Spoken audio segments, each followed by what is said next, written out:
కేటీఆర్ ఒక మంచి మాట మాట్లాడాడు. అంటే అసలు యాక్చువల్గా సరే ఆయన ఏమున్నది ఏం కథ అనేది పక్కకు పెడితే నిన్న ఒక ప్రశ్న 2 ప్రశ్నలు కరెక్ట్గా స్పందించిండు రాష్ట్ర ప్రభుత్వానికి. ఏది ఒకటి ఏంటంటే అశోక్ నగర్ వచ్చిపోయినావు కదా, ఎవరు రాహుల్ గాంధీ అశోక్ నగర్ వచ్చిపోయి 2 లక్షల ఉద్యోగాలని చెప్పినావు, మరి అవతల పడ్డావు, తర్వాత ఏమైంది పరిస్థితి అని చెప్పి అక్కడ రాహుల్ గాంధీకి. తర్వాత 42% రిజర్వేషన్లు బీసీలకు ఇస్తాము స్థానిక సంస్థల్లో అని చెప్పి ఇక్కడ కాంగ్రెస్ పార్టీ ఎందుకు వీటిని తప్పించుకుంటున్నది, వీటి గురించి ఎందుకు చర్చ పెట్టట్లేదు అనేటువంటి మాటను అక్కడ కేటీ రామారావు మాట్లాడాడు. నిజంగా కూడా అభినందించాల్సిన విషయం అది. ఎందుకంటే ఒక ప్రతిపక్షంలో ఉన్నటువంటి నాయకునికి ఉండాల్సినటువంటి లక్షణం అది. అదే ఇంతకాలం అయితే దాని గురించి కనీసం పట్టించుకోలేదు, తర్వాత ఇవన్నీ కూడా పక్కకు పెట్టేసిండు. కానీ ఇప్పుడు క్లియర్గా నిన్న మాట్లాడాడు. ఈ మాటల్ని అసెంబ్లీ వేదికగా మాట్లాడితే ఇంకా బాగుంటుండే కేటీ రామారావు. ఎందుకంటే ఇప్పుడు ఎందుకు అసలు యాక్చువల్గా బీఆర్ఎస్ల గురించి మంచిగా మాట్లాడుతుంటే 100% మంచి చేస్తే మంచిగా మాట్లాడతాం, ఎవరు మంచి చేసినా మంచిగా మాట్లాడతాం. ఇప్పుడు తెలంగాణ రాష్ట్రం ఏర్పాటు కోసం బొంత పురుగునైనా ముద్దు పెట్టుకుంటా అని చెప్పి చెప్పిండు కదా ఎవరు, కేసీఆర్. బీసీల ఆకాంక్షల కోసం, బీసీలకు సంక్షేమం కోసం, తర్వాత ఎస్సీ ఎస్టీ బీసీ మైనార్టీలందరి కోసం 100% పరికంపను కూడా కౌగిలించుకోవడానికి రెడీగా ఉన్నామని చెప్పేసి తిన్మన్మల్ని అన్నాడు. వాస్తవం అది కూడా. అంటే ఇక్కడ జరగాల్సిందేంది, 42% రిజర్వేషన్కి సంబంధించి కాంగ్రెస్ పార్టీ తన మేనిఫెస్టోలో హామీ ఇచ్చింది, బీసీలకు స్థానిక సంస్థల్లో రిజర్వేషన్ కల్పిస్తామని. ఏమైందని చెప్పేసి నిన్న బయట నుంచి అడిగినా కానీ కేటీ రామారావు ఒక మంచి ప్రశ్న లేవనెత్తిండు. ప్రశ్న అంటే ఫ్రాక్షన్గా ఆయన లేవనెత్తిండు, మాట్లాడిండు. ఈ మాటలు అక్కడ 0 అవర్లోనో లేకపోతే ఎందుకంటే ఇప్పుడు షెడ్యూల్లో పెడతలేరు కాబట్టి 0 అవర్లో ఎక్కడనో ఆ ప్రశ్నలు సంధించి దానికి సమాధానం రాబట్టేటువంటి ప్రయత్నం చేస్తే ఇంకా బాగుంటుండే. కేటీ రామారావుని నిజంగా కూడా నిన్న అభినందించాల్సిందే. ఎందుకంటే అది బీసీలకు సంబంధించినటువంటి అంశం. తర్వాత సమాజంలో అత్యధిక జనాభా ఉన్నటువంటి ప్రజలకు సంబంధించినటువంటి అంశం కాబట్టి ఆ విషయం లేవనెత్తినందుకు నిజంగా కూడా ఆయనకు అభినందన చెప్పాల్సిందే. ఇక మరోవైపు ఏం జరుగుతూ ఉంది ఇక్కడ, పోలవరం నల్లమల్ల సాగర్కి సంబంధించి ఏమైంది, అభిషేక్ మను సింఘ్వి సుప్రీంకోర్టు సీనియర్ న్యాయవాదితోటి నిన్న ముఖ్యమంత్రి రేవంత్ రెడ్డి, అక్కడ నీటిపారుదల శాఖ మంత్రి ఉత్తమ్ కుమార్ రెడ్డి ముంబై వెళ్ళి ఆ ముంబైలో ఆయనతో సమావేశమై ఎట్టి పరిస్థితుల్లో గట్టిగా కొట్లాడాలని చెప్పేసి చెప్పొచ్చిండ్రు. తర్వాత ఇక్కడ నీటిపారుదలకు సంబంధించి తర్వాత విషయాలన్నిటికి సంబంధించి ఇక్కడేమో అసెంబ్లీలో మేమే కరెక్ట్ అనే మాటను నిన్న ఎలాగో సండే కాబట్టి మొన్న ప్రభుత్వం చెప్తా ఉంది. నిన్న పవర్ పాయింట్ ప్రజెంటేషన్ ఎవరు అక్కడ హరీష్ రావు ఇచ్చిండు, తెలంగాణ భవన్లు ఇచ్చిండు. నువ్వు ఇవ్వాల్సింది అసెంబ్లీలు ఇవ్వాలి. ఒకవేళ అసెంబ్లీలో నీకు టైం ఇవ్వకపోతే ఆ మీడియా పాయింట్ దగ్గర కన్నా వచ్చి అక్కడన్నా అసలు మాకు అన్యాయం జరిగింది, తర్వాత అసలు యాక్చువల్గా పబ్లిక్ ఇట్లా జరిగింది అనేటువంటి చెప్తే ఒక రకంగా ఉంటుండే. కానీ మేమైతే ఇప్పుడు ఆయన ప్రతిపక్ష నేత అవతల పడ్డాడు, ప్రతిపక్ష ఉపనేతగా నిన్ను శాసనసభ ఉపనేతగా నిన్ను ఆయన ప్రకటించిండు. ఎవరు, కేసీఆర్ ప్రకటిస్తే ఏం చేసిండు హరీష్ రావు, ఇక తెలంగాణ భవన్లో కూర్చొని తెలంగాణ భవన్లో పవర్ పాయింట్ ప్రజెంటేషన్ వాళ్ళు అక్కడిస్తే ఈయన ఇక్కడిస్తున్నట్టుగా. నిజంగా ఒకవేళ మంచిగానే జరిగి ఉంటే, నిజంగా ఒకవేళ మీరు చేసినప్పుడు మంచిగానే పబ్లిక్ మంచిగా జరిగి ఉంటే, ప్రాజెక్టుల విషయంలో పారదర్శకతను పాటించే ఉంటే బరాబర్ అసెంబ్లీలో వచ్చి మాట్లాడుతుండే. కానీ అటువంటి మాట్లాడలేదు. ఇట్లా ఇవన్నీ కూడా జరుగుతూ ఉన్నాయి. తర్వాత నిన్న ఒక ప్రత్యేక వ్యాసాన్ని రాసిండ్రు ప్రధానమంత్రి నరేంద్ర మోడీ. సోమనాథ్ ఆలయానికి సంబంధించి సోమనాథ్ ఆలయం పైన దాడి జరిగి 1000 సంవత్సరాలు పూర్తయింది కాబట్టి అని చెప్పేసి నిన్న అక్కడ గజనీ మహమ్మద్ అంటోడు 1026వ సంవత్సరంలో ఇక్కడ సోమనాథ ఆలయాన్ని కొల్లగొట్టడం, ఆ తర్వాత స్వాతంత్రం వచ్చిన తర్వాత దాన్ని పునరుద్ధరించేందుకు 1947లోనే ఇక్కడ పటేల్ సర్దార్ వల్లభాయ్ పటేల్ నిర్ణయం తీసుకున్నాడు. తర్వాత దాన్ని పునరుద్ధరించడం కొంతవరకు జరిగిందనేటువంటి మాటతోటి ఒక ప్రత్యేక వ్యాసాన్ని రాసి చాలా పేపర్లు అన్ని పేపర్లలో కూడా ఆయన పంపించడం జరిగింది. ప్రధానమంత్రి ఆ వ్యాసాన్ని ప్రచురించారు అన్ని పత్రికలు కూడా. అయితే ఇక్కడ సోమనాథ ఆలయానికి సంబంధించి 100% అప్పుడు గజనీ మహమ్మద్ చేసినటువంటి ఏదైతే దాడి ఉన్నదో నిజంగా ఏంటంటే అసలు యాక్చువల్గా ఒక సంస్కృతి పైన సాంప్రదాయాల పైన ఒక భావజాలం పైన, హిందుత్వ భావజాలం పైన జరిగినటువంటి దాడిగా చెప్పుకోవచ్చు. నిజంగా కూడా అది దురదృష్టకరం. దానిపైన ఒక వ్యాసం కూడా రాసిండు ప్రధానమంత్రి. ఇక అక్కడ వెనుజులాకు సంబంధించి వెనుజులా అధ్యక్షుడిని తీసుకొచ్చి నిర్బంధించేసింది అమెరికా. ఆయన భార్యను కూడా తీసుకొచ్చేసింది. ఎందుకంటే వెనుజులా అధ్యక్షుడిని ఒకవేళ నిర్బంధించి తీసుకొస్తే ఆయన భార్యను ఒకవేళ అధ్యక్షునిగా ప్రకటిస్తారేమో, అట్లా ఏమైనా ప్రాబ్లం అవుతుందని చెప్పేసి అట్లా ఇద్దరిని కూడా తీసుకొచ్చేసిండ్రు. అమెరికా నిర్బంధించింది. తర్వాత అక్కడ ఉపాధ్యక్షురాలుగా ఉన్నటువంటి ఆమెను ఇప్పుడు అధ్యక్షురాలుగా ప్రకటించిండ్రు. 90 రోజుల పాటు ఆమె ఉంటుందంట. అయితే ఎందుకు వెనుజులా పైన అమెరికా ఇదంతా కూడా దండయాత్ర చేస్తూ ఉంది, తర్వాత ఇక్కడ దాడులు చేస్తూ ఉంది, బాంబులు వేస్తూ ఉంది అంటే అక్కడ చమురు నిల్వలని అంట. ఆ చమురు నిల్వలను కొల్లగొట్టడానికి, ఆ చమురు నిల్వలను కాజేయడానికి అమెరికా పన్నాగం పడుతుందని చెప్పేసి ఆరోపణలు అయితే వస్తూ ఉన్నాయి. ఇదంతా కూడా మొత్తం నడుస్తుంది. చాలా విషయాలను ఇంకా మనం మాట్లాడుకుందాం. మార్నింగ్ న్యూస్లో ముందుగా ఈనాడు దినపత్రికను చూద్దాం.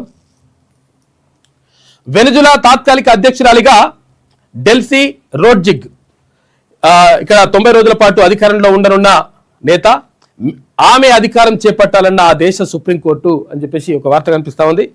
గుర్తిస్తున్నట్టు ప్రకటించిన సైన్యం ఆమె ఆధ్వర్యంలోనే పాలన కొనసాగించే అవకాశం. అమెరికా అధికారుల నిర్బంధంలో నికోలస్ మదురో, అంటే ఆయన ఇంతకుముందు అధ్యక్షుడిగా ఉండే, ఆయన నిర్బంధించినటువంటి నేపథ్యంలో ఉపాధ్యక్షుడిగా ఉన్నటువంటి డెల్సీ రోడ్జిగ్ ని ఆమెను ప్రకటించారు అమెరికా వెనుజులా అధ్యక్షురాలిగా. వెనుజులా తాత్కాలిక అధ్యక్షురాలిగా ఉపాధ్యక్షురాలు చమురు ఆర్థిక శాఖల మంత్రి డెల్సీ రోడ్రిగ్జ్ బాధ్యతలు చేపట్టినట్టు తెలుస్తోంది. వెనుజులా చట్టాల ప్రకారం ఆమె బాధ్యతలు చేపట్టాలని సుప్రీంకోర్టు సూచించడం, దేశ సైన్యం ఆమెకు మద్దతుగా నిలిచిన నేపథ్యంలో రోడ్రిగ్జ్ అధికార బాధ్యతలు తీసుకున్నట్లుగా సమాచారం. అయితే అధికారికంగా ఎక్కడ దీనిపైన ప్రకటన బయటకి విడుదల చేయలేదంట. 90 రోజుల పాటు ఆమె అధికారంలో ఉంటారని రక్షణ మంత్రి పాడ్రినో ప్రకటించినట్లు సమాచారం. తర్వాత మదురోను వదిలేయాలని అమెరికాను వెనుజులా ఉపాధ్యక్షురాలు తాత్కాలిక అధ్యక్షురాలిగా బాధ్యతలు చేపట్టారంటున్న డెల్సీ డిమాండ్ చేసిందంట. అక్కడ న్యూయార్క్లో డిఈఏ ప్రధాన కార్యాలయంలోకి నికోలస్ మదురో, అంటే ఇక్కడ వెనుజులా అధ్యక్షుడిని తీసుకొని పోతా ఉన్నారు. దీనికి సంబంధించినటువంటి చూసుకోవచ్చు. సోమనాథ్ అచంచల విశ్వాస ప్రతీక, ఆలయంపై తొలిదాడికి 1000 ఏళ్లైన సందర్భంగా ప్రధాని మోడీ ప్రత్యేక వ్యాసం రాసిండు. చాందీ పేపర్లకు కూడా వేసినట్టున్నారు. అది ప్రత్యేక వ్యాసం రాసిండు. అయితే అప్పుడు గజనీ మహమ్మద్ చేసినటువంటి దండయాత్ర, దానికి సంబంధించి మొత్తం కూడా ఆలయాలన్నింటినీ కూడా కొల్లగొట్టడం. సోమనాథ్ ఆలయం అద్భుతమైనటువంటి ఆలయం, గుజరాత్లో ఉంటుంది. అద్భుతమైనటువంటి ఆలయం. ఈ ఆలయాన్ని కొల్లగొడితే తర్వాత స్వాతంత్రం వచ్చిన తర్వాత సర్దార్ వల్లభాయ్ పటేల్ ఆధ్వర్యంలో అప్పుడు ప్రధాని జవహర్లాల్ నెహ్రూ ఉన్నప్పటికీ ఆయన వ్యతిరేకించినటువంటి మాటలు కూడా ఆయన రాసిండు. ఆయన వ్యతిరేకించినప్పటికీ ఇక్కడ సర్దార్ వల్లభాయ్ పటేల్ దాని మీద పట్టుబట్టి దాన్ని మళ్ళీ పునరుద్ధరించిండ్రు అనేటువంటి మాటను వ్యాసంలో రాసిండ్రు ప్రధాని నరేంద్ర మోడీ.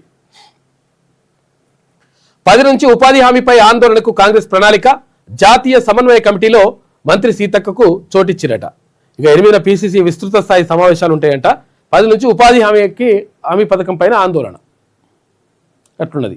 మరి బీసీలకు 42% విషయంలో ఆందోళన కూడా ఉండాలి కదా, దానిపైన కూడా మాట్లాడాలి కదా, ఆ విషయం కూడా ఇంపార్టెంట్ కదా, అట్లుండనమాట.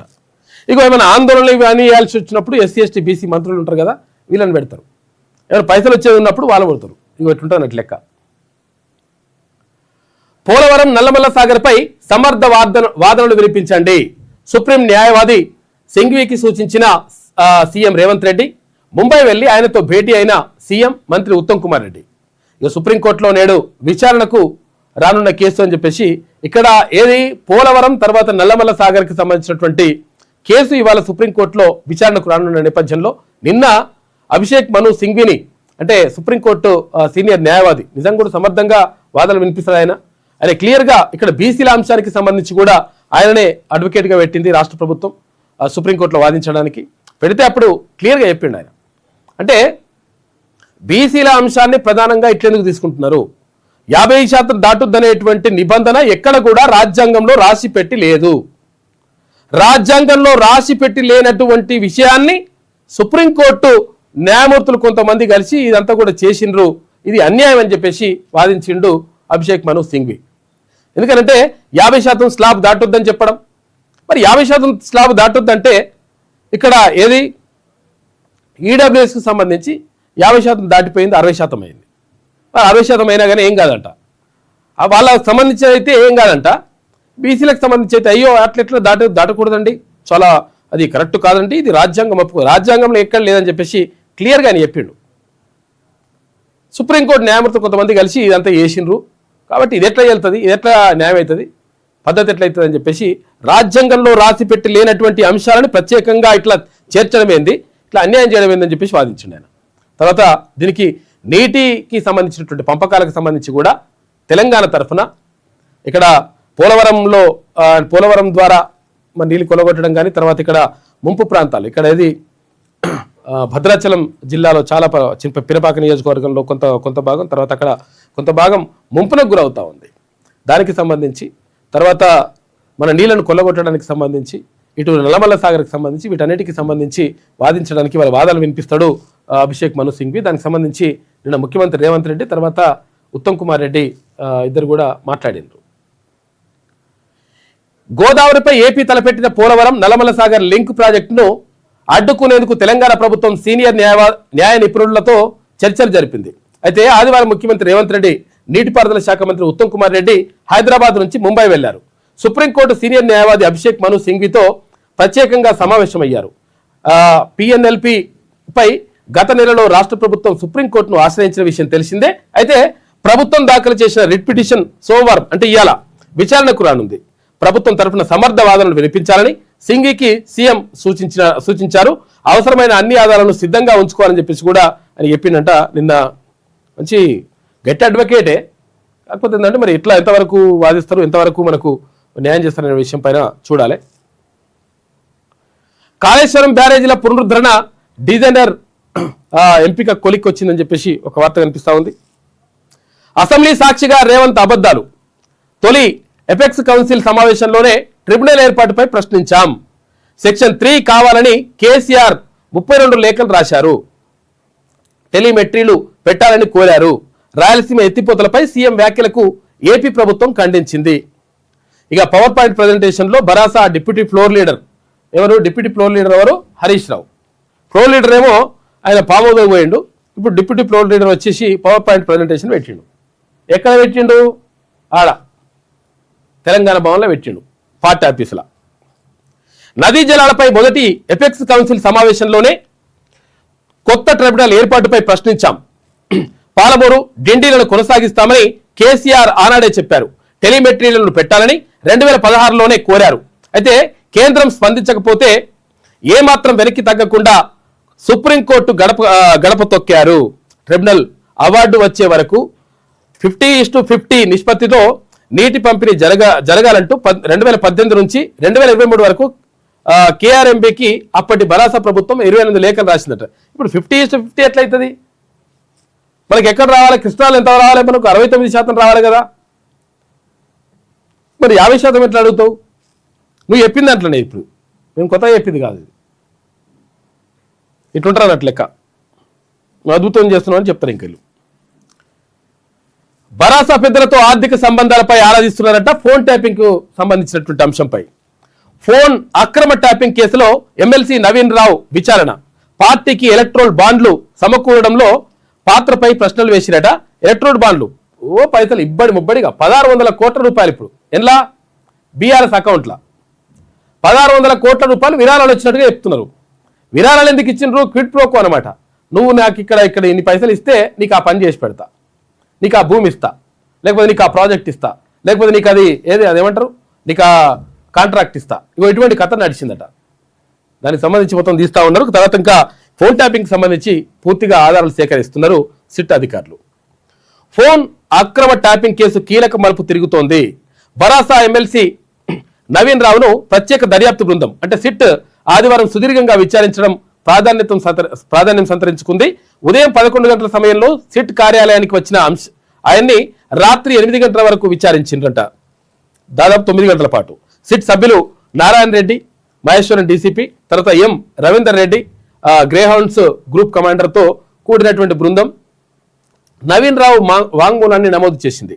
ఆయన నుంచి సేకరించిన సమాచారం ఆధారంగా మరికొందరు కీలక ప్రజాప్రతినిధులను విచారించే అవకాశం ఉన్నట్లు తెలుస్తోంది.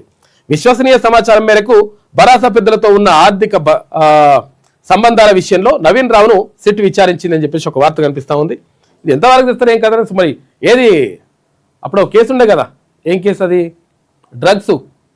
డ్రగ్స్ కేసులో రోజుకొక హీరోయిన్ని రోజుకొక హీరోని పట్టుకొచ్చి ఇగో ఇవాళ మేము ఎంటికలు వీకినాం, ఇగో ఇవాళ గోర్లు వీకినాం, ఇగో ఇది మొత్తం ఆధారాలు సేకరిస్తున్నాం అట్లా అని చెప్పిండ్రు. లాస్ట్కి వస్తే ఇన్ని పైసలు తీసుకుని అవతల పడేసిండ్రు. ఆ కేసు లేదు, మీసు లేదు ఇప్పటికీ.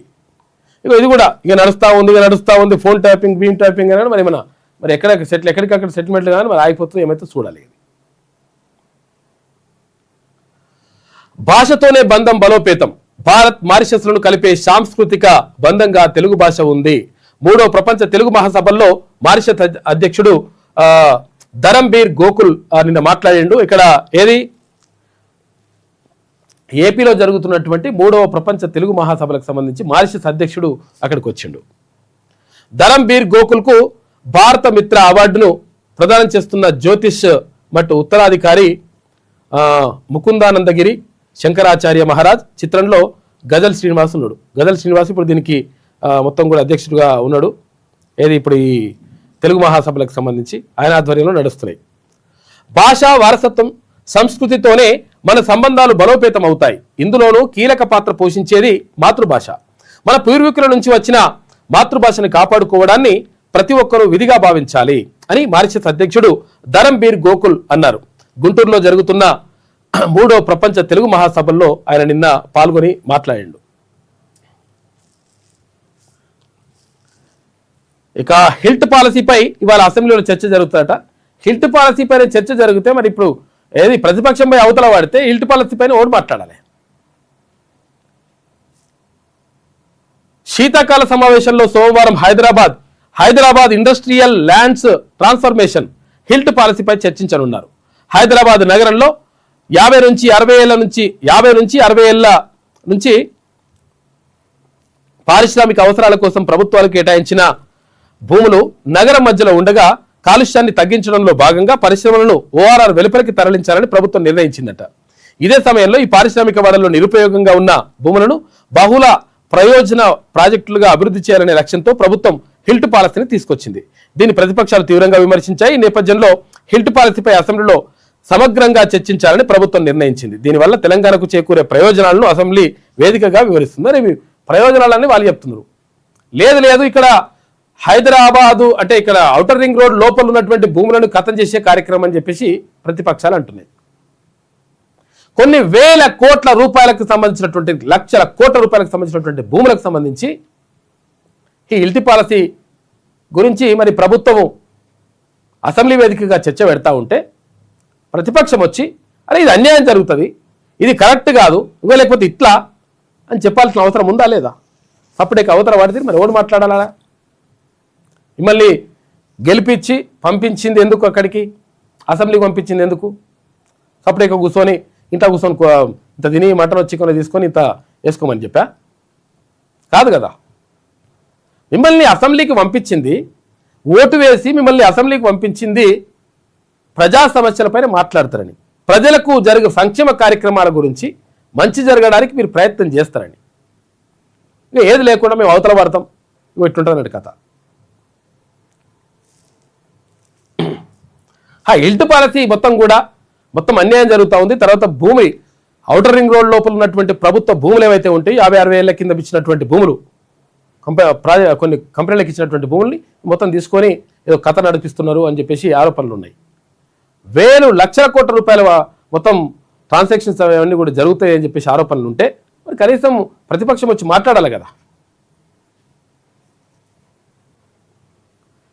ఇక తొలి దశలో గుర్తిస్తే చికిత్స వారం రోజులే అని చెప్పేసి సాధారణ యాంటీబయాటిక్స్తో నయం, నిర్లక్ష్యం చేస్తే అవయవాల పనితీరుపై దుష్ప్రభావం చూపుతుందని ఇక స్క్రబ్ టైపస్ పై ఈనాడుతో డాక్టర్ ఎంవి రావు సబ్ ట్రైపస్ అని చెప్పేసి ఒక ప్రత్యేకంగా ఒక వ్యాధి వస్తుందంట.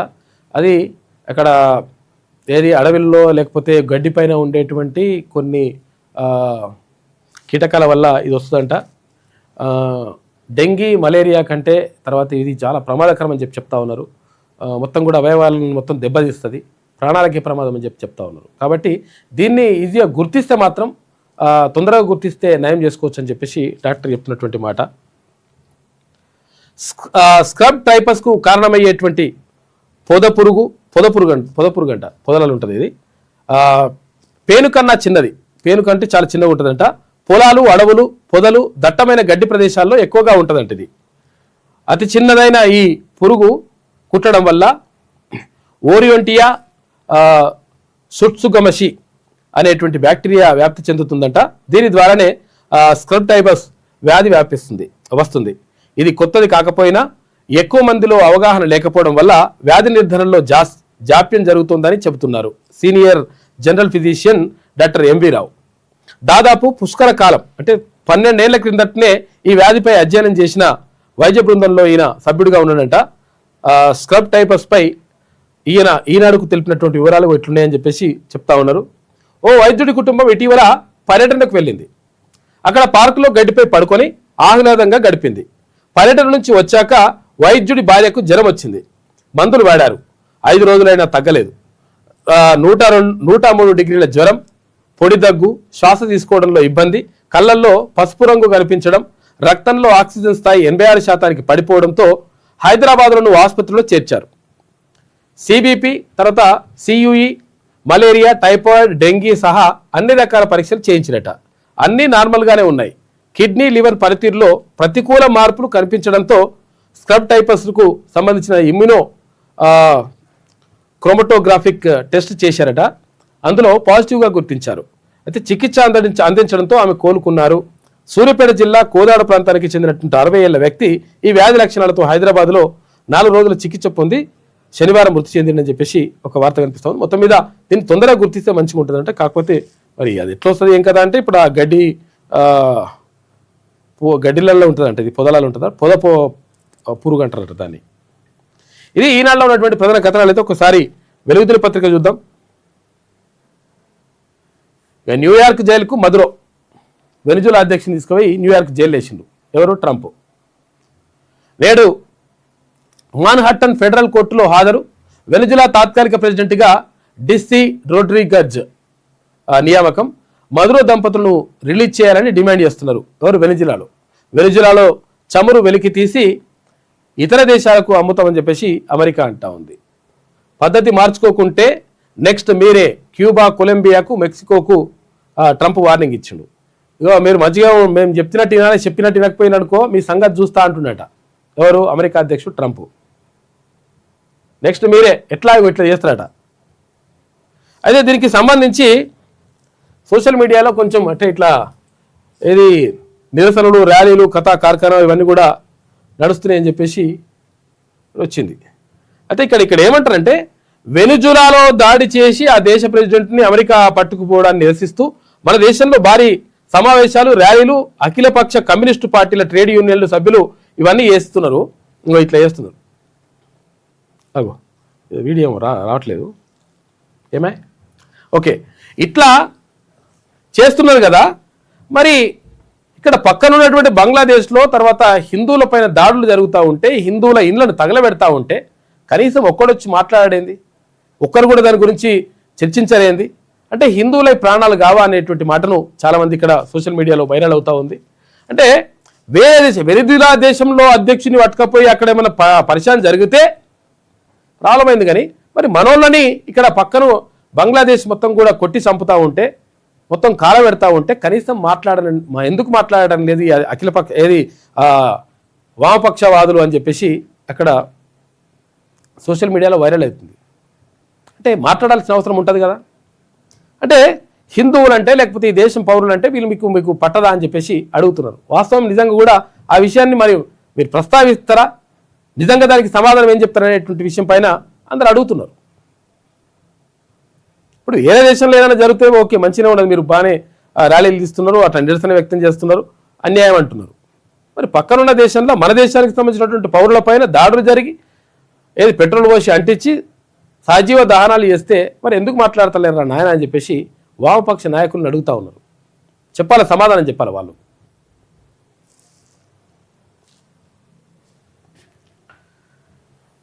ఇక పైకి హెల్దీ, పైకి మంచిగా కనిపిస్తుందట గుండెల్లో బ్లాకేజీ.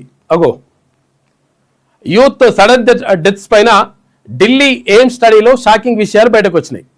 మృతుల్లో 57% మంది 18 సంవత్సరాల నుంచి 45 సంవత్సరాల వాళ్ళే ఉన్నారట. పోస్ట్ మార్టంలో 70% బ్లాకేజీలు గుర్తించిండ్రు. ఇక గుండెలు బ్లాక్లు వస్తున్నాయట. ఇప్పుడు రక్త ప్రసరణ కరెక్ట్గా జరగకుండా ఇక్కడ గుండెకు రక్త ప్రసరణ సరిగా అందించకపోతే ఏమవుతుంది, ఇక్కడ బ్లాక్ వచ్చింది అనుకో, ఇది దీనికి పోవడం రావడం కాదు, కాకపోతే అప్పుడే హార్ట్ అటాక్ వస్తుంది. హార్ట్ అటాక్ రావడం అంటే దీనికి మొత్తం ఈ సర్క్యులేషన్ దెబ్బతినడం అనమాట. ఇక్కడ ఏమవుతుంది, ఎట్లా బ్లాక్లు వస్తాయి అంటే, ఇప్పుడు ఇది ఉన్నది కదా, ఈ రక్తనాళం ఉన్నది ఉంటే ఇక్కడ ఈ పసుపచ్చది కొవ్వు ఇది.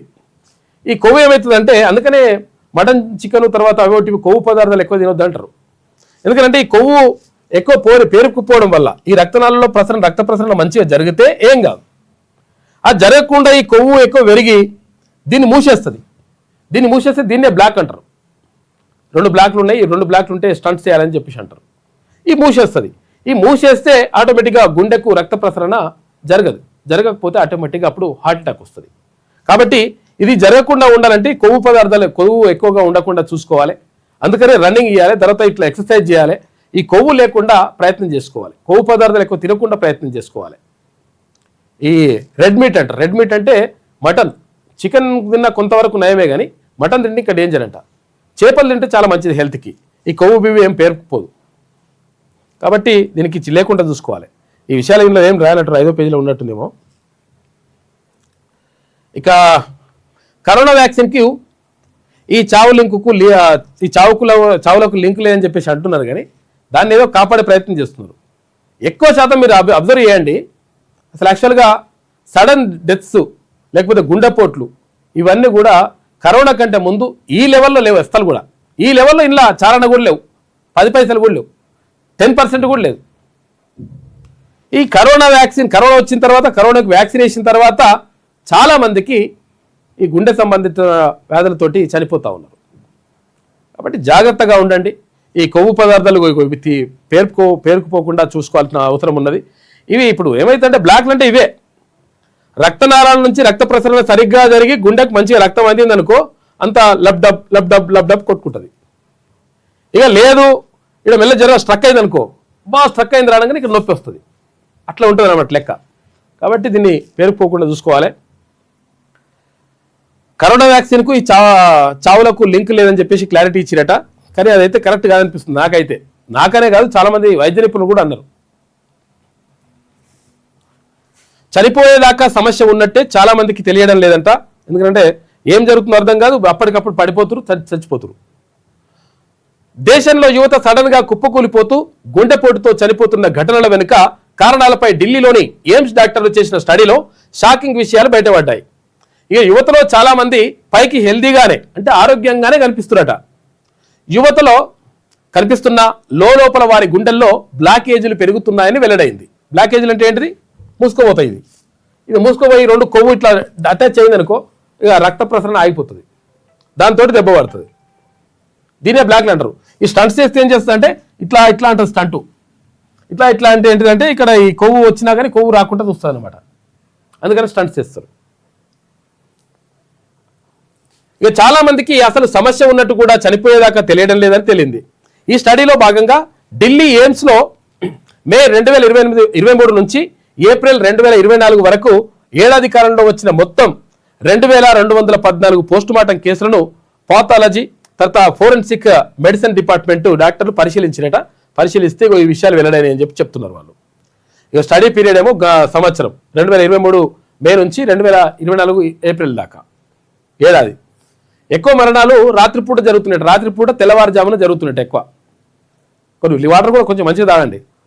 ఇప్పుడు ట్యాబ్లెట్ వేసుకుంటారు, చూసి ఎప్పుడైనా అది గుండెపోటు రాగానే ఒక ట్యాబ్లెట్ అనేది దొరుకుతాయి. ఎందుకు వేసుకుంటారంటే అది వేసుకోవడం ద్వారా రక్తం పలచబడుతుంది.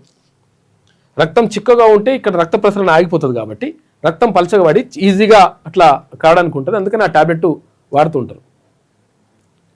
18 నుంచి 45 ఏళ్ళ వారు 103 మంది ఉరట, అంటే 57.2% మంది.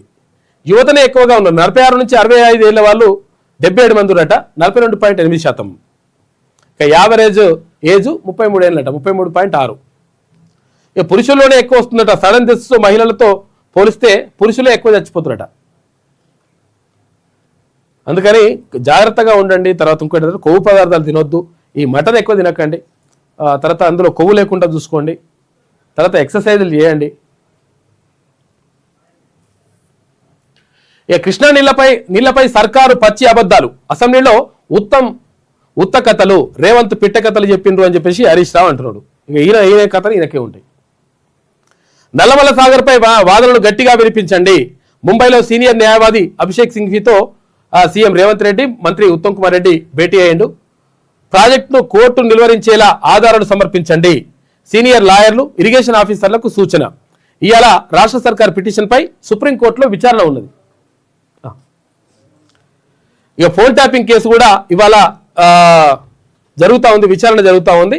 అందులో భాగంగా సుప్రీంకోర్టు న్యాయవాది అయినటువంటి, అంటే సీనియర్ న్యాయవాది అయిన అభిషేక్ మను సింఘ్వి గతంలో ఇక్కడ బీసీలకు సంబంధించినటువంటి అంశానికి సంబంధించి కూడా ఈయననే అడ్వకేట్గా పెట్టినరు. గట్టి వాదనలే వినిపిస్తారు. ఆయన మంచి లాయర్, అడ్వకేటు. కాబట్టి ఇక్కడ కృష్ణా నీళ్లకు సంబంధించి నష్టం జరుగుతూ ఉంది, ఇక్కడ గోదావరి నీళ్లకు సంబంధించినటువంటి నష్టం జరుగుతూ ఉంది. అక్కడ పోలవరం ప్రాజెక్టు కడతా ఉన్నారు, ఇక్కడ నల్లమల సాగర్ కట్టనివ్వట్లేదనేటువంటి ఆరోపణలు ఉన్నాయి. ఈ నేపథ్యంలో తెలంగాణ తరఫున, రాష్ట్రం తరఫున వాదనలు వినిపించాలని చెప్పేసి నిన్న ముఖ్యమంత్రి రేవంత్ రెడ్డి, తర్వాత ఇక్కడ నీటిపారుదల శాఖ మంత్రి ఉత్తమ్ కుమార్ రెడ్డి నిన్న ముంబై పోయి అక్కడ అభిషేక్ మను సింఘ్వి తోటి భేటీ అయినరు. ఆ భేటీలో 100% తెలంగాణకు దక్కాల్సినటువంటి వాటాకు సంబంధించి బరాబర్ మీరు కొట్లాడాలి, సుప్రీంకోర్టులో గట్టిగా వాదనలు వినిపించాలని చెప్పేసి చెప్పిండ్రు. ఇవాళ సోమవారం, ఇవాళే కదా, ఇవాళ సోమవారం, ఇవాళనే సుప్రీంకోర్టులో దీనికి నీటికి సంబంధించినటువంటి అంశం పైన ఇవాళ వాదనలు వినిపిస్తారు. ఇవాళ దీనిపైన విచారణ ఉన్నది. మరి విచారణలో ఏం తేలుతుంది, ఏం కథ అనే విషయం పైన కూడా తేలాల్సి ఉంది. తర్వాత ఇంకేముంది, ఇక్కడ ఇరిగేషన్ ఆఫీసర్లకు సూచన. ఇవాళ రాష్ట్ర సర్కార్ పిటిషన్ పై సుప్రీంకోర్టులో విచారణ. ఫోన్ ట్యాపింగ్ కేసు కూడా ఇవాళ విచారణకు వస్తూ ఉంది. పోలవరం నల్లమల సాగర్ లింక్ ప్రాజెక్టుపై సుప్రీంకోర్టులో వాదనలు గట్టిగా వినిపించాలని సీనియర్ లాయర్లకు సీఎం రేవంత్ రెడ్డి సూచించారు. ప్రాజెక్టును కోర్టు నిలుపుదల చేసేలా పక్కా ఆధారాలు సమర్పించాలని ఇరిగేషన్ ఆఫీసర్లను ఆదేశించారు. ఇక పోలవరం నల్లమల సాగర్ లింక్ పై రాష్ట్ర ప్రభుత్వం దాఖలు చేసిన పిటిషన్ సుప్రీంకోర్టులో సోమవారం విచారణకు రానున్నది. ఈ నేపథ్యంలో ముంబైలో సీనియర్ న్యాయవాది అభిషేక్ మను సింఘ్వితో సీఎం రేవంత్ రెడ్డి, ఇరిగేషన్ శాఖ మంత్రి ఉత్తమ్ కుమార్ రెడ్డి ప్రత్యేకంగా సమావేశమయ్యారు. రాష్ట్ర ప్రభుత్వం తరఫున సమర్థమైన వాదనలు వినిపించాలని చెప్పేసి అక్కడ ఆయనకు నిన్న రిక్వెస్ట్ చేసిండ్రు. అక్కడికి వెళ్ళి ఆయనతో మాట్లాడిండ్రు. ఇక ఇది ఇట్లా ఉంటే నిన్న ఒక మంచి పని చేసిండు కేటీఆర్. నిజంగా కూడా ఈ విషయంలో కేటీఆర్ని 1000% అభినందించాల్సిందే. అంటే ఇప్పుడు కొంతమంది అంటున్నట్టు, అంటే బీఆర్ఎస్ అంటే మేము అట్లేం ఉండదు లెక్క. బీఆర్ఎస్ వాళ్ళైనా ఏఆర్ఎస్ వాళ్ళైనా మంచి చేస్తే మంచి, చెడు చేస్తే చెడు, అది లెక్క.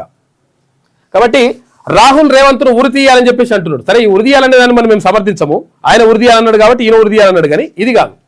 ఎన్నో హామీలు ఇచ్చి ఎగొట్టిండ్రు అని చెప్పేసి కేటీఆర్ అంటున్నాడు. 2 లక్షల ఉద్యోగాలు, బీసీ రిజర్వేషన్లపై రాహుల్ మాట తప్పారు. ఈ విషయాన్ని నువ్వు ఏడికి పోయి మాట్లాడాలి? అసెంబ్లీకి పోయి మాట్లాడాలి. అసెంబ్లీకి పోయి మాట్లాడి కాంగ్రెస్ పార్టీ హామీ ఇచ్చింది, 42% రిజర్వేషన్ ఇస్తా అని చెప్పింది, మేనిఫెస్టోలో పెట్టింది. తర్వాత 2 లక్షల ఉద్యోగాలు ఇస్తామని చెప్పిండ్రు, చెప్పి ఇట్లా మోసం చేసిండ్రు. కాబట్టి ఏది కథ అని చెప్పేసి అడిగి పోయి అడగాల్సింది. అది అడగకుండా ఇట్లా చేసిండ్రు. 420 హామీలతో ప్రజలను మోసం చేశారని చెప్పేసి విమర్శించిండు నిన్న ఇక్కడ ఎవరు, కేటీ రామారావు. కాబట్టి ఈ విషయంలో మాత్రం కేటీ రామారావుని అభినందించాల్సిందే. తర్వాత కేటీఆర్ భస్మాసురుడి బ్రదర్స్ అని చెప్పేసి ఆయనలో అహంకారం పరాకాష్ఠకు చేరిందని చెప్పి పిసిసి చీఫ్ మహేష్ కుమార్ గౌడ్ అంటున్నాడు. తర్వాత ఇక్కడ తెలంగాణ రాజ్యాధికార పార్టీలో మొత్తం కూడా రోజు రోజుకు చేరికల జోరు కొనసాగుతా ఉంది. తర్వాత ఈ కమిటీలు అన్ని కూడా మొత్తం రాష్ట్ర వ్యాప్తంగా మొత్తం పూర్తవుతా ఉన్నాయి. నిన్న కర్తాల్లో, ఏది రంగారెడ్డి జిల్లా కర్తాల్ మండల కేంద్రంలో నిన్న మంచి భారీ బహిరంగ సభ జరిగింది. తర్వాత ఆత్మీయ నిర్మల్ జిల్లా నుంచి రావడం జరిగింది. పూర్తిగా దయచేసి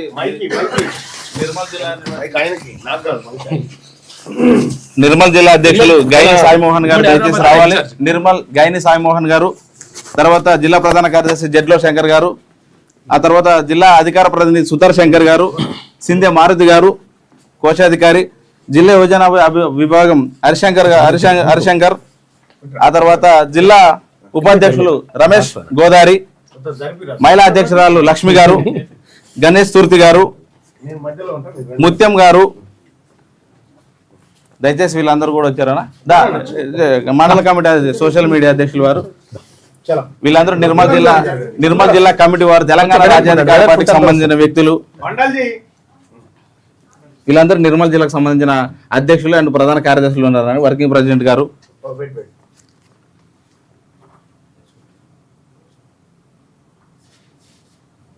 అన్న ఒక్క నిమిషం అన్న ఇది ఒకసారి మన మోహన్ అన్నకి మీరు అందుకే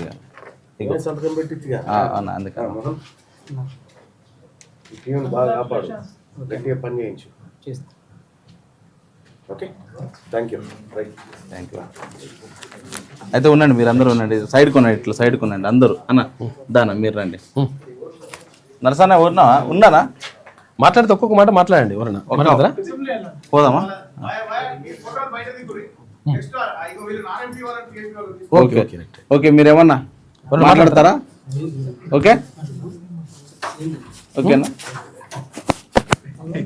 అందరికీ కంగ్రాచులేషన్స్ నిర్మల్ జిల్లా కమిటీకి ముఖ్యంగా మహిళా అధ్యక్షురాలన్న ఈమె లక్ష్మి గారు ఆ తర్వాత సాయి మోహన్ గారు టిఆర్పి జిల్లా అధ్యక్షులు ఆ తర్వాతకి అన్న అది పేపర్ ఇవన్న ఆ పేపర్ సుధారి శంకర్ గారు అన్న ఈయన జిల్లా అధికార ప్రతినిధి జిల్లా కోశాధికారి మారుతి గారు అన్న మారుతి గారు ఆ తర్వాత యువజన విభాగం మధ్య హరీష్ గారు అన్న యువజన సంఘం జిల్లా అధ్యక్షులు ఆ తర్వాతకి జిల్లా ప్రధాన కార్యదర్శి జడ్లో శంకర్ గారు అన్న ప్రధాన కార్యదర్శి గారు okay thank you so much అందరికి మీకు అందరికి కూడా కంగ్రాచులేషన్స్ అన్న ఓకే అన్న కూర్చొని వస్తున్నాండి బయట బయట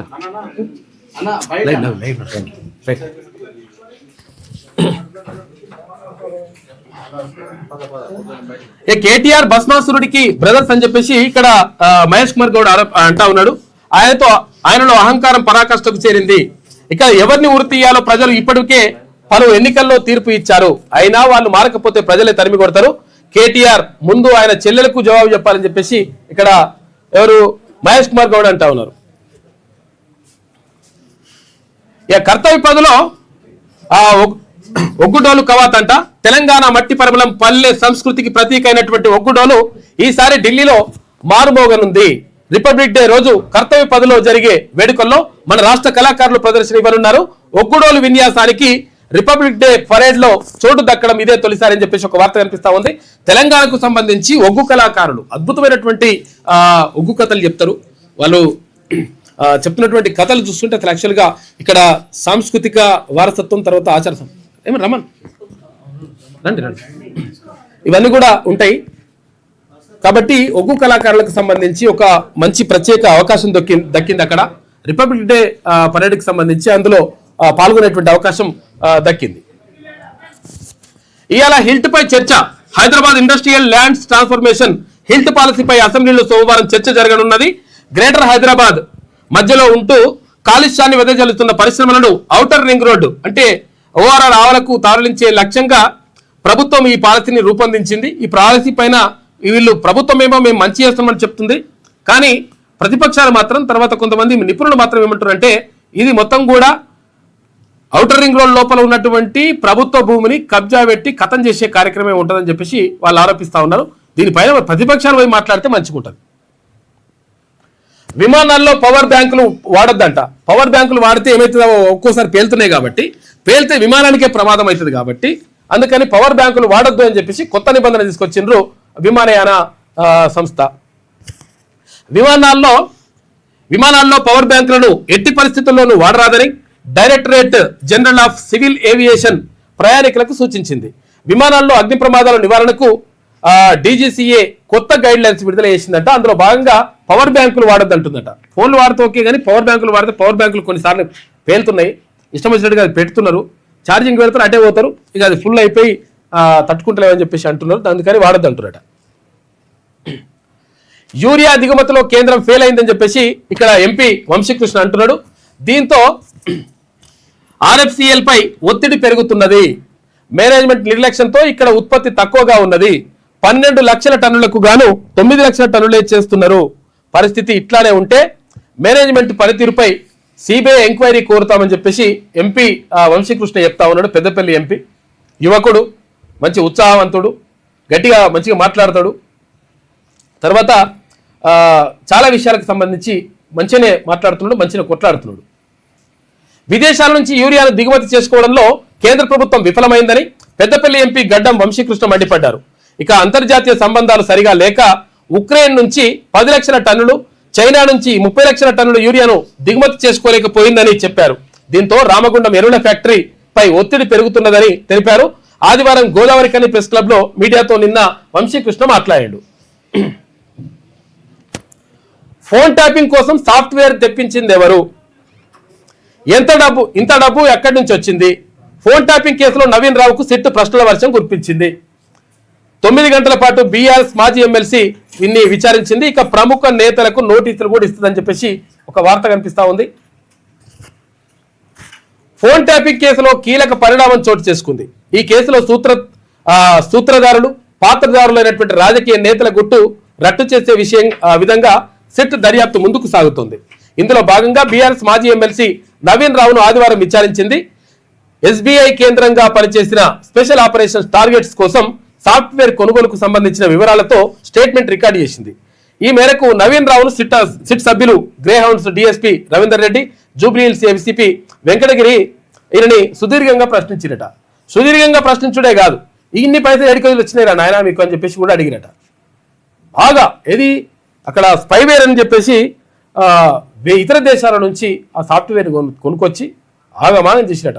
లంగా కథలు పడరు కొడుకులు కొంతమంది. 68 లక్షల టన్నుల వడ్ల కొనుగోలు టార్గెట్ 90% రీచ్ అయిందని చెప్పేసి సర్కారు చెప్తా ఉంది. పోయినేడుతో పోలిస్తే, గత సంవత్సరంతో పోలిస్తే 17 లక్షల టన్నులు ఎక్కువ వచ్చినాయట. మరో వారం రోజుల్లో కొనుగోలు పూర్తి, మొత్తం 70 లక్షల టన్నులకు చేరే ఛాన్స్ ఉందట.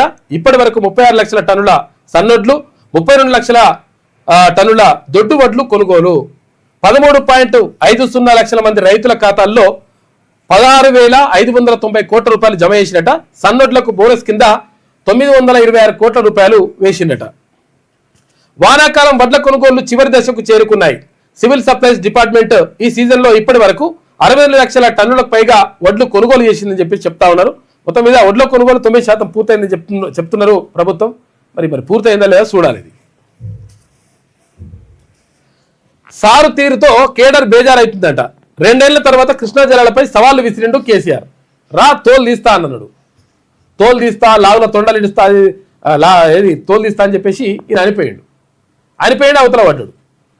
దాంతో నువ్వు అనిపోతావు, అవతల పడతావు, నువ్వు మరి ఇజ్జత్ పోతుందిరా నాయన అని చెప్పేసి కాకరకు సంబంధించి మొత్తం అనుకుంటున్నారట. ఏది బీఆర్ఎస్ పార్టీలో. ఆ తర్వాత అసెంబ్లీకి వచ్చినట్టే వచ్చి ఫామ్ హౌస్కు అసెంబ్లీ సమావేశాలకు డుమ్మ కొట్టిండు కేసీఆర్. కీలకమైన అంశంపై చర్చలో పాల్గొనకుండానే వెనుదిరగడంతో పార్టీ శ్రేణుల్లో నిరాశ. అసెంబ్లీలో ప్రభుత్వ ఆరోపణలకు సమాధానం చెప్పకుండా వెళ్లిపోవడం ఏంటని నిరుత్సాహం. బయట పీపీటీలు పెట్టుకుంటే ప్రజలు ఎలా నమ్ముతారని ప్రశ్న. ఇదంతా సెల్ఫ్ గోల్ చేసుకోవడమే అని చెప్పేసి రాజకీయ విశ్లేషకులు అంటున్నారు. బీఆర్ఎస్ అధినేత కేసీఆర్ తీరు ఆ పార్టీ కేడర్కు నిరాశ మిగులుస్తున్నది. ఎప్పుడో ఒకసారి బయటకు రావడం, ఏదో ఒకటి చేసేస్తానని మాటలు చెప్పడం తప్ప చేతల్లో చేస్తున్నది ఏమీ లేదని నిరుత్సాహపడుతున్నారట.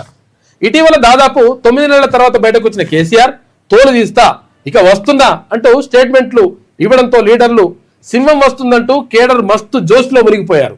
కానీ తర్వాత కొన్ని రోజులకే ఆ జోష్ కాస్త నీరుగారిపోయింది. అసెంబ్లీకి వచ్చినట్టే వచ్చి కేసీఆర్ సంతకం పెట్టేసి మళ్ళీ ఫామ్ హౌస్కి బయటపట్టిండు. ఇంకెట్లా కాక అని చెప్పేసి నువ్వు వస్తా, తోలు తీస్తా, చూస్తా, సంగతి చూస్తా అంటివి. చూస్తా అన్నప్పుడు సంతోషం అనిపించే, అవతల వాడేసరికి అయ్యో అనిపించే. అందుకని అట్లా బాధలు ఉండనంట బీఆర్ఎస్ నాయకులు.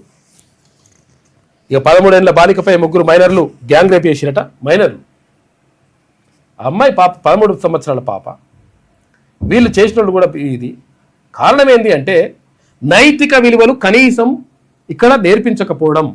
కనీసం ఇక్కడ కుటుంబ వ్యవస్థల్లో ఉమ్మడి కుటుంబాలు ఉన్నప్పుడు అక్కడ తాత, నానమ్మ, తర్వాత వీళ్ళందరూ కలిసి మంచి విషయాలు చెప్పేటోళ్ళు, నీతి కథలు చెప్పేటోళ్ళు, ఇవన్నీ కూడా బోధించేటోళ్ళు.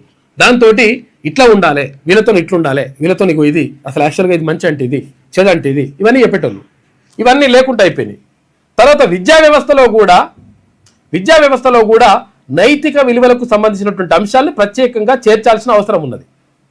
మనిషి అంటే ఎట్లుండాలి, నడవడి ఎట్లుండాలి, అసలు యాక్చువల్గా ఇతరులకు హాని చేయకుండా ఎట్లా ఉండాలి, ఇవన్నిటిపైన ఒక అవగాహన కల్పించి ఒక మంచి దారిలో పెట్టాల్సినటువంటి బాధ్యత అక్కడ ఉపాధ్యాయులైనటువంటి గురువులైనటువంటి ఉపాధ్యాయుల పైన కూడా ఉన్నది. ఇక్కడ తల్లిదండ్రులు, అక్కడ గురువులైనటువంటి ఉపాధ్యాయులు, తర్వాత చుట్టుపక్కల ఉన్నటువంటి సమాజం, ఇదంతా కూడా అవసరం. ఇప్పుడు ఏమవుతుంది, ఇప్పుడు ఈ లంగా కొడుకులు అసలు యాక్చువల్గా వెళ్ళిన ఇప్పుడు వాళ్ళు ఏమంటే చిన్న పోరలు అని చెప్పేసి అంటారు. చిన్న పోరలు అయితే మరి ఇట్లెట్లా చేసిర్రా? మైనర్ బాలిక పైన అత్యాచారం. ఎందుకు అంటే ఈ గంజాయి, హిరాయిన్, రకరకాలుగా డ్రగ్స్ ఇవన్నీ కూడా స్కూళ్ళలో కూడా అమ్ముతున్నారు. దీంతో వాడు ఏం చేస్తుండో వానికి అర్థం కాని పరిస్థితి. ఇట్లా పాపం చిన్న పిల్లల పైన ఇటువంటి అఘాయిత్యాలు జరగడం చాలా దురదృష్టకరం, చాలా బాధాకరమైనటువంటి విషయం. 13 ఏళ్ల బాలికపై 3 మైనర్లు గ్యాంగ్ రేపు, ఫోన్లో వీడియోలు తీసి బెదిరించినట. మళ్ళీ ఇంకా వాళ్ళని ఏమనాలి? ఇప్పుడు వాళ్ళని ఏమైనా వేయాలంటేనేమో చిన్నపిల్లలు కదా, చిన్నపిల్లలు అయితే మరి ఎట్లా వేసారు? కర్ణాటకలోని హుబ్లీలో ఈ దారుణం చోటు చేసుకున్నది. ఇది వెలుగులో ఉన్నటువంటి ప్రధాన కథనాలు అయితే ఒకసారి ఆంధ్రజ్యోతి చూద్దాం. 2 వారాలకో భాష కనుమరుగైతుందని చెప్పేసి మారిషస్ అధ్యక్షుడు అంటా ఉన్నాడు. ఈ శతాబ్దం చివరి నాటికి సగానికి పైగా అంతరించే ముప్పు. ప్రపంచ తెలుగు మహాసభల్లో మారిషస్ అధ్యక్షుడు ధరంబీర్ గోకుల్ ఆవేదన. ఏఐ, డిజిటల్ సాధనాలతో పరిరక్షించుకోవాలి, ఆ దిశగా చంద్రబాబు కృషి అభినందనీయం. మారిషస్లో ఉగాది జాతీయ సెలవు దినంగా ప్రకటించిందంట. అక్కడ మారిషస్ అధ్యక్షుడు తెలుగు వాళ్ళకు అంత గౌరవం ఇస్తున్నాడు. ఉగాదిని తెలుగు వారికి ప్రత్యేక పండుగ, అది దేశవ్యాప్తంగా చేసుకోరు ఉగాదిని. ఉగాది తెలుగు వాళ్ళకే, తెలుగు సంవత్సరాది ఉగాది అంటారు. అందుకే గుర్రపు బండిపై తెలుగు మహాసభలకు వస్తున్న ధరంబీర్ అని చెప్పేసి ఇక్కడ గోకుల్ అని చెప్పేసి మనం ఇక్కడ చూసుకోవచ్చు.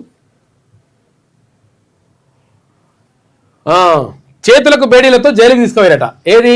వెనుజులా అధ్యక్షుడిని. ఎవరు? అమెరికా. ఎందుకు? అక్కడ చమురు నిల్వలు ఉన్నాయి కాబట్టి కొల్లగొట్టాలి. ఇస్తావా అయ్యవరా అంటే నేను ఇయ్యా అంటే కథ తీసుకొని పోయి ఇట్లా కరడు కట్టిన ఖైదీల మధురోను తరలించిన అధికారులు.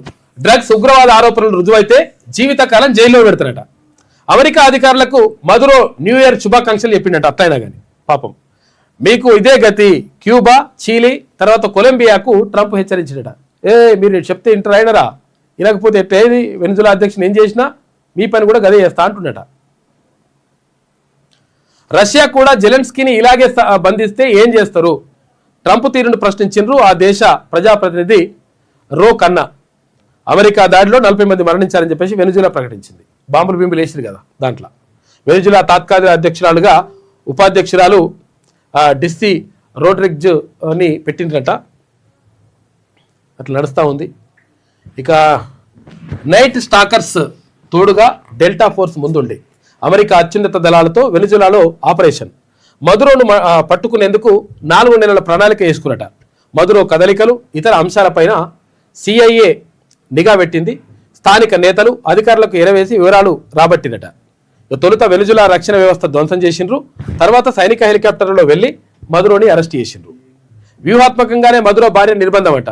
ఎందుకనంటే మధురో భార్యను కూడా, అధ్యక్షుని భార్యను కూడా పట్టుకరాకపోతే అధ్యక్షుని భార్యని అక్కడ అధ్యక్షునిగా ప్రకటించుకునేటువంటి అవకాశం ఉంటుంది. కాబట్టి అటువంటి అవకాశం లేకుండా ఆయన భార్యను కూడా తీసుకొచ్చిండ్రు.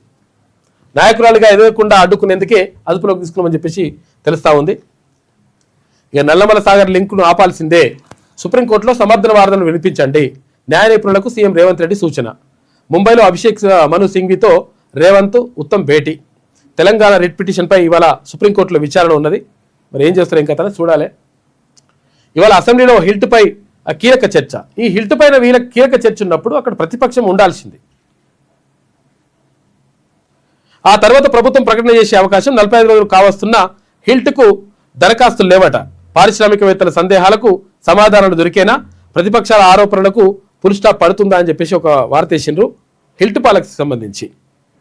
హైదరాబాద్ ఇండస్ట్రియల్ ల్యాండ్లకు సంబంధించి దానికి సంబంధించినటువంటి అంశాన్ని ఎవరు మాట్లాడాలి? ఈ హైదరాబాద్లో ఉన్నటువంటి గ్రేటర్ హైదరాబాద్లో అంటే ఇక్కడ ఏది ఔటర్ రింగ్ రోడ్ లోపల ఉన్నటువంటి భూములు ఏవైతే ఉంటాయో, పరిశ్రమలకు ఏవైతే ఇచ్చినటువంటి భూములు ఏవైతే ఉంటాయో ఆ భూములను వెనక్కి తీసుకుంటామని చెప్తా ఉంది ప్రభుత్వం. మీకు ఔటర్ రింగ్ రోడ్ బయట ఇస్తాము ఎందుకంటే ఇక్కడ కాలుష్యం అవుతుందని చెప్తుంది ప్రభుత్వం. నిజంగా కాలుష్యం కోసమే ఇస్తుందా లేకపోతే ఈ భూములు మొత్తం ఖతం చేసే కార్యక్రమం అనేటువంటిది ఇక్కడ ప్రతిపక్షాలు ఆరోపిస్తున్నాయి. ఆరోపించడంగా తీర్మానంలో కూడా చెప్పిండు. తర్వాత దానికి సంబంధించినటువంటి వివరాలు కూడా తీసిపెట్టినాం. అంటే ఇది దీంట్లో భూదందా నడుస్తూ ఉంది. వేలు లక్షల కోట్ల రూపాయలకు సంబంధించినటువంటి అంశాన్ని మొత్తం కూడా ఖతం చేస్తూ ఉన్నారు. ఈ భూములు మొత్తం కూడా ఉట్టినే ఖతం చేసే కార్యక్రమం నడుస్తూ ఉంది అని చెప్పేసి ఆరోపణలు ఉన్నాయి. ఇవి ఉన్నప్పుడు ఏం చేయాలి? ప్రతిపక్షాలు వచ్చి అసెంబ్లీలో మాట్లాడాలి. కానీ అసెంబ్లీలో అవతల పడ్డరాలు. మరి ఎవరు మాట్లాడాలి? ఇప్పుడు మేము చెప్పిందే కరెక్ట్ అని ఇప్పుడు ప్రభుత్వం చెప్పుకుంటుంది. సీమ లిఫ్ట్ ఆపింది జగనే, అనుమతులు లేవు, డిపిఆర్ లేదు, అయినా 3,378 కోట్ల రూపాయలతో 2022 ప్రాజెక్టుకు శ్రీకారం. అనుమతులు లేవంటూ ఎన్జిటి స్టే ఇచ్చిందట. స్టే ఎత్తివేయించేందుకు ప్రయత్నించని వైసీపీ సర్కార్. ఏపీ ప్రభుత్వం స్పష్టీకరణ. తెలంగాణ సీఎం వ్యాఖ్యలకు ధీటుగా జవాబు చెప్పినాడు. చూసుకో, వాళ్ళు మంచిగా చెప్తారు వ్యాఖ్యలకు జవాబులు బివాబులు. ఇక మేడారం జాతరకు ప్రత్యేక లోగో ఏర్పాటు చేసినట. అసలు యాక్చువల్గా లోగో ఎట్లున్నదంటే ఒక రకంగా కాకతీయ తోరణం లెక్కున్నది. అసలు విషయం ఏంటంటే సమ్మక్క సారలమ్మ తర్వాత ఇక్కడ పగిడిద్దరాజు తర్వాత ఇక్కడ అందరూ ఉన్నారు కదా, వాళ్ళందరూ పోరాటం చేసింది ఎవరిపైన అంటే కాకతీయ రాజులపైన, కాకతీయ సామ్రాజ్యం పైన ఎదురు తిరిగినరు ఆదివాసీ నాయకులు సమ్మక్క సారక్క తర్వాత ఇక్కడ పగిడిద్దరాజు ఇంకా వాళ్ళందరూ కూడా. అదే ఇప్పుడు మరి అదే దాని లెక్కనే కనిపిస్తుంది. మరి దానికి కొంచెం అటు ఇటు ఉంటుందా మరి ఏందో తెలియదు. కానీ అట్లా వేసిండ్రు. లోగో అయితే వచ్చింది, సరే సంతోషం. ఒక లోగో ప్రత్యేకంగా ఏర్పాటు చేసిండ్రు. ఇక విభిన్నంగా శిలాఫలకం. ఒకవైపు స్థల పురాణం చెప్తారట. అసలు యాక్చువల్గా ఈ స్థల పురాణం ఏంది, అసలు యాక్చువల్గా ఇక్కడ జరిగినటువంటి పోరాటం ఏంది, సమ్మక్క సారక్క ఎందుకోసం కొట్లాడారు, ఎవరి మీద కొట్లాడారు, కాకతీయ రాజులపైన కొట్లాడారు అప్పుడు. ఇక మరోవైపు సీఎం ఆవిష్కరణ చేసే వివరాలు ఉంటాయంట. గద్దెల ప్రాంగణాల్లో విద్యుత్ దీపాల అలంకరణ. 12 నాటికి పనులన్నీ పూర్తయ్యేలా చర్యలు ఉంటాయి. ఎందుకంటే 28 తారీఖు నుంచి 31 తారీఖు దాకా ఇవి ఏది సమ్మక్క సారక్క జాతర నడుస్తుంది. 18న మేడారానికి సీఎం రేవంత్ రెడ్డి వస్తున్నట్టు అక్కడే బస చేస్తాడు ఆయన. ఇక 19న ఆయన చేతుల మీదుగా ప్రారంభోత్సవం ఉంటుంది. తర్వాత మొక్కులు చెల్లించిన తర్వాత దావోస్కి వెళ్తా ఉన్నాడు ముఖ్యమంత్రి. మేడారంకి ఆదివారం 2 లక్షల మంది భక్తులు వచ్చినట్టు నిన్న. మంత్రి సీతక్కతో కలిసి వనదేవతలను దర్శించుకున్న మంత్రి పొంగులేటి జాతర ఏర్పాట్లపై అధికారులతోటి సమీక్ష నిర్వహించారు. మేడారం జాతరకు సంబంధించి ఇప్పుడు కూడా పోతున్నారు చాలా మంది. ఎందుకంటే మేడారం జాతర అప్పుడే పోతాం అనుకుంటే మొత్తం కోట్ల మంది లక్షల మంది వచ్చి వస్తుంటే అది సరిపోదు, ఆ రోడ్లు సరిపో అవి సరిపో ఆగమాగం ఉంటుంది కథ అని చెప్పేసి ఇప్పుడైతే పోతే నమస్తే అంటే నమస్తే అన్నట్టుగా ఉంటుందని పోయేస్తున్నట. ఇక అసెంబ్లీ సాక్షిగా రేవంత్ అబద్ధాలు అని చెప్పేసి మరి ఇట్లా నిజాన్ని చెప్పేటోని వాడికి పోయి చెప్తే మంచుకుంటుండే. బీఆర్ఎస్లో తోకే కుక్కను ఊపే పరిస్థితి అట. అగో కుక్క తోకను ఊపాలనా లేకపోతే ఒక తోక కుక్కను ఊపాలనా అంటే తోకనే కుక్కను ఊపుతుందట బీఆర్ఎస్లా. అసెంబ్లీ బహిష్కరణ నిర్ణయం హరీష్ దా బీఆర్ఎస్ దా? అది కేటీఆర్ నిర్ణయమే అయితే క్షమించరాని తప్పే అని చెప్పేసి అంటున్నది కవిత.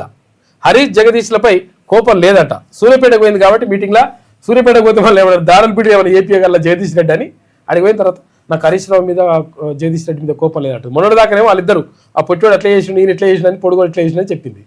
ఇప్పుడు అడిగి పోయిన తర్వాత మళ్ళీ ఉంటా మాట్లాడుతుంది. గట్లున్నది ఆమె. ఎప్పటికప్పుడు వాళ్ళు నిమిషాలలో సెకండ్లలో మారిపోతారు అట్లా. ఇక ఎగిరొచ్చిన ఎయిర్ బస్ అని చెప్పేసి ఆంధ్రప్రదేశ్లోని భోగాపురం విమానాశ్రయంలో దిగిన తొలి విమానం ఢిల్లీలో బయలుదేరి ఉదయం 11 గంటలకు ల్యాండింగ్ అయిందట. ట్రయల్ రన్ విజయవంతం. కేంద్ర మంత్రి రామ్మోహన్ నాయుడు ఇతర ప్రజా ప్రతినిధులు వచ్చిందట. ఆత్మగౌరవ పర్వం 1000 ఏళ్ల అఖండ విశ్వాసం. 1026లో జనవరిలో సోమనాథ ఆలయాన్ని ధ్వంసం చేసిన గజనీ మహమ్మద్ 1947లో ఆలయ పునర్నిర్మాణ బాధ్యతలు తీసుకున్నాడు సర్దార్ వల్లభాయ్ పటేల్.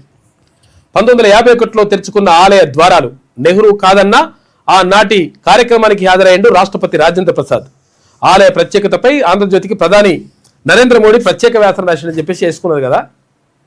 ఆంధ్రజ్యోతికి ప్రత్యేకంగా ఏం రాయలేడు ఆయన, అన్ని పేపర్లకు ఇచ్చిండు. ఈనాడులో ఉన్నది, దీంట్లో అన్ని పేపర్లు ఉన్నది ఈ వ్యాసం. ఏమైంది? గజనీ మహమ్మద్ సోమనాథ ఆలయం పైన దాడి చేసి ధ్వంసం చేసినటువంటి ఘటనకు సంబంధించి 1000 ఏళ్లు పూర్తయినాయి. 1026 జనవరిలో ఈ దాడి జరిగింది కాబట్టి 1000 ఏళ్ళైన పూర్తయిన సందర్భంగా ఒక వ్యాసం రాసిండు ప్రధానమంత్రి నరేంద్ర మోడీ. అది అన్ని పేపర్లు వేసింది. ఆంధ్రజ్యోతి మాకే ప్రత్యేకమని చెప్పుకుంటుంది ఈమె. ఇక మళ్ళీ పెరుగుతుందట చలి. ఈ నెల 12వ తేదీ వరకు రాత్రిళ్ళు వణుకు తప్పదని చెప్పేసి వాతావరణ నిపుణులు అంటున్నారంట. 8-9 తేదీల్లో అల్పపీడనం ఉంటుందంట. చిన్న చిన్న వర్షం కూడా వచ్చే అవకాశం ఉంది. ఇక డెడ్ లైన్ తర్వాత ఒక్క దళమైనా మిగిలాలని చెప్పేసి మావోయిస్టులు అనుకుంటున్నారట. మావోయిస్టుల కొత్త వ్యూహం, తమను నిర్మూలించలేరని మార్చి 31 తర్వాత సవాల్ విసిరే ఎత్తుగడ. తిప్పిరి తిరుపతి నేతృత్వంలో దళాలు కదులుతున్నట్లు గుర్తింపు. కేంద్ర కమిటీలోని తెలంగాణ వారు 4 లొంగుబాటుకు నో అన్నారట. డెడ్ లైన్ ముగిసే వరకు ప్రాణాలు కాపాడుకోవడం పైనే దృష్టి పెడుతున్నారని చెప్పేసి, అంటే 2026 మార్చి 31వ తేదీ లోపల ఎట్టి పరిస్థితుల్లో మావోయిస్టు రహిత దేశంగా చేస్తామని చెప్పేసి కేంద్ర హోంమంత్రి అమిత్ షా ప్రకటించిండు. అయితే లేదు ఆ 31 తర్వాత కూడా మా సంగతి ఎంతో చూపిస్తాం మేము అని చెప్పేసి వాళ్ళు సవాల్ విసురుతున్నారంట మావోయిస్టులు. ఇక ట్యాపింగ్లో కేటీఆర్ పాత్ర ఏంటి? శ్రవణ్ రావు రవిపాల్తో ఏం సంబంధం? ఎమ్మెల్సీ నవీన్ రావుకు సిట్ ప్రశ్నలు. ట్యాపింగ్ బాధితులపై కొత్త సిట్ దృష్టి. మరోసారి విచారించేందుకు సన్నద్ధం. నిందితులు సహా కొందరు బీఆర్ఎస్ పెద్దలను విచారణకు పిలిచే ఛాన్స్ ఉందంట. కలల ఇంటికి చైనా హంగులు.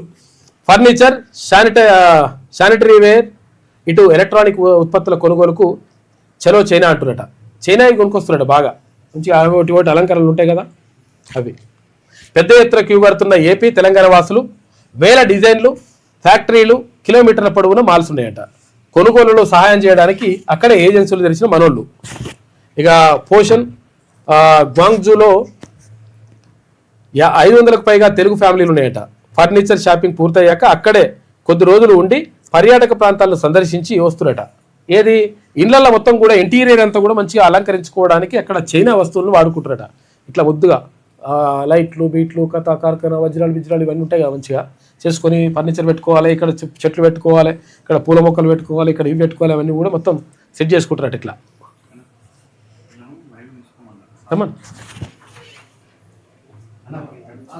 ఇక వరి ఉత్పత్తిలో మనమే నెంబర్ 1. చైనా కన్నా ముందంజ. 15 కోట్ల టన్నుల దిగుబడి. మోదీ పాలనలో 3236 కొత్త విత్తనాల ఆవిష్కరణ అని చెప్పేసి కేంద్ర మంత్రి శివరాజ్ సింగ్ అంటున్నాడు. 1,00,000 మంది డ్రోన్ సైనికులతోటి భైరవ దళం. అధునాతన యుద్ధ నౌకల్ని సిద్ధం చేస్తున్న సైన్యం. ఇక 15న ఆర్మీ డే పరేడ్ లో ప్రత్యేకంగా ఇవి తీసుకొస్తున్నట.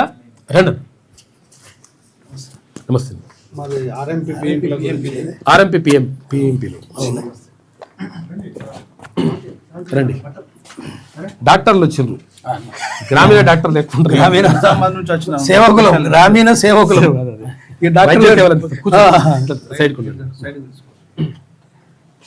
చెప్పండి. మెడల్ పుండండి, ఇంకా అందరూ వచ్చేస్తారు.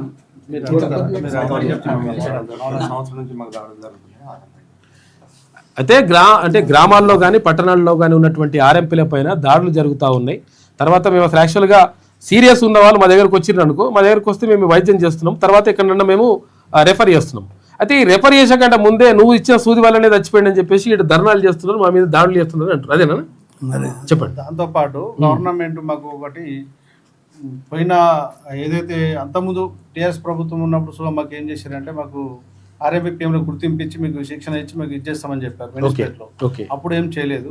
ఇప్పుడు కాంగ్రెస్ ప్రభుత్వం మాకు మేనిఫెస్టో పెట్టింది కాబట్టి మా ఆర్ఎంపీ పిఎంపీలకు మేనిఫెస్టో పెట్టి మాకు తీసుకుంటాము, మీకు శిక్షణ ఇచ్చి మాకు గుర్తింపిస్తామని చెప్పారు. కాబట్టి దాని గురించి తక్షణమే గవర్నమెంట్ తీసుకోవాలని మేము ఆర్ఎంపీ పిఎం తరఫున చిన్న టెస్ట్ ఉంటే పెట్టుకుంటే అయిపోతుంది.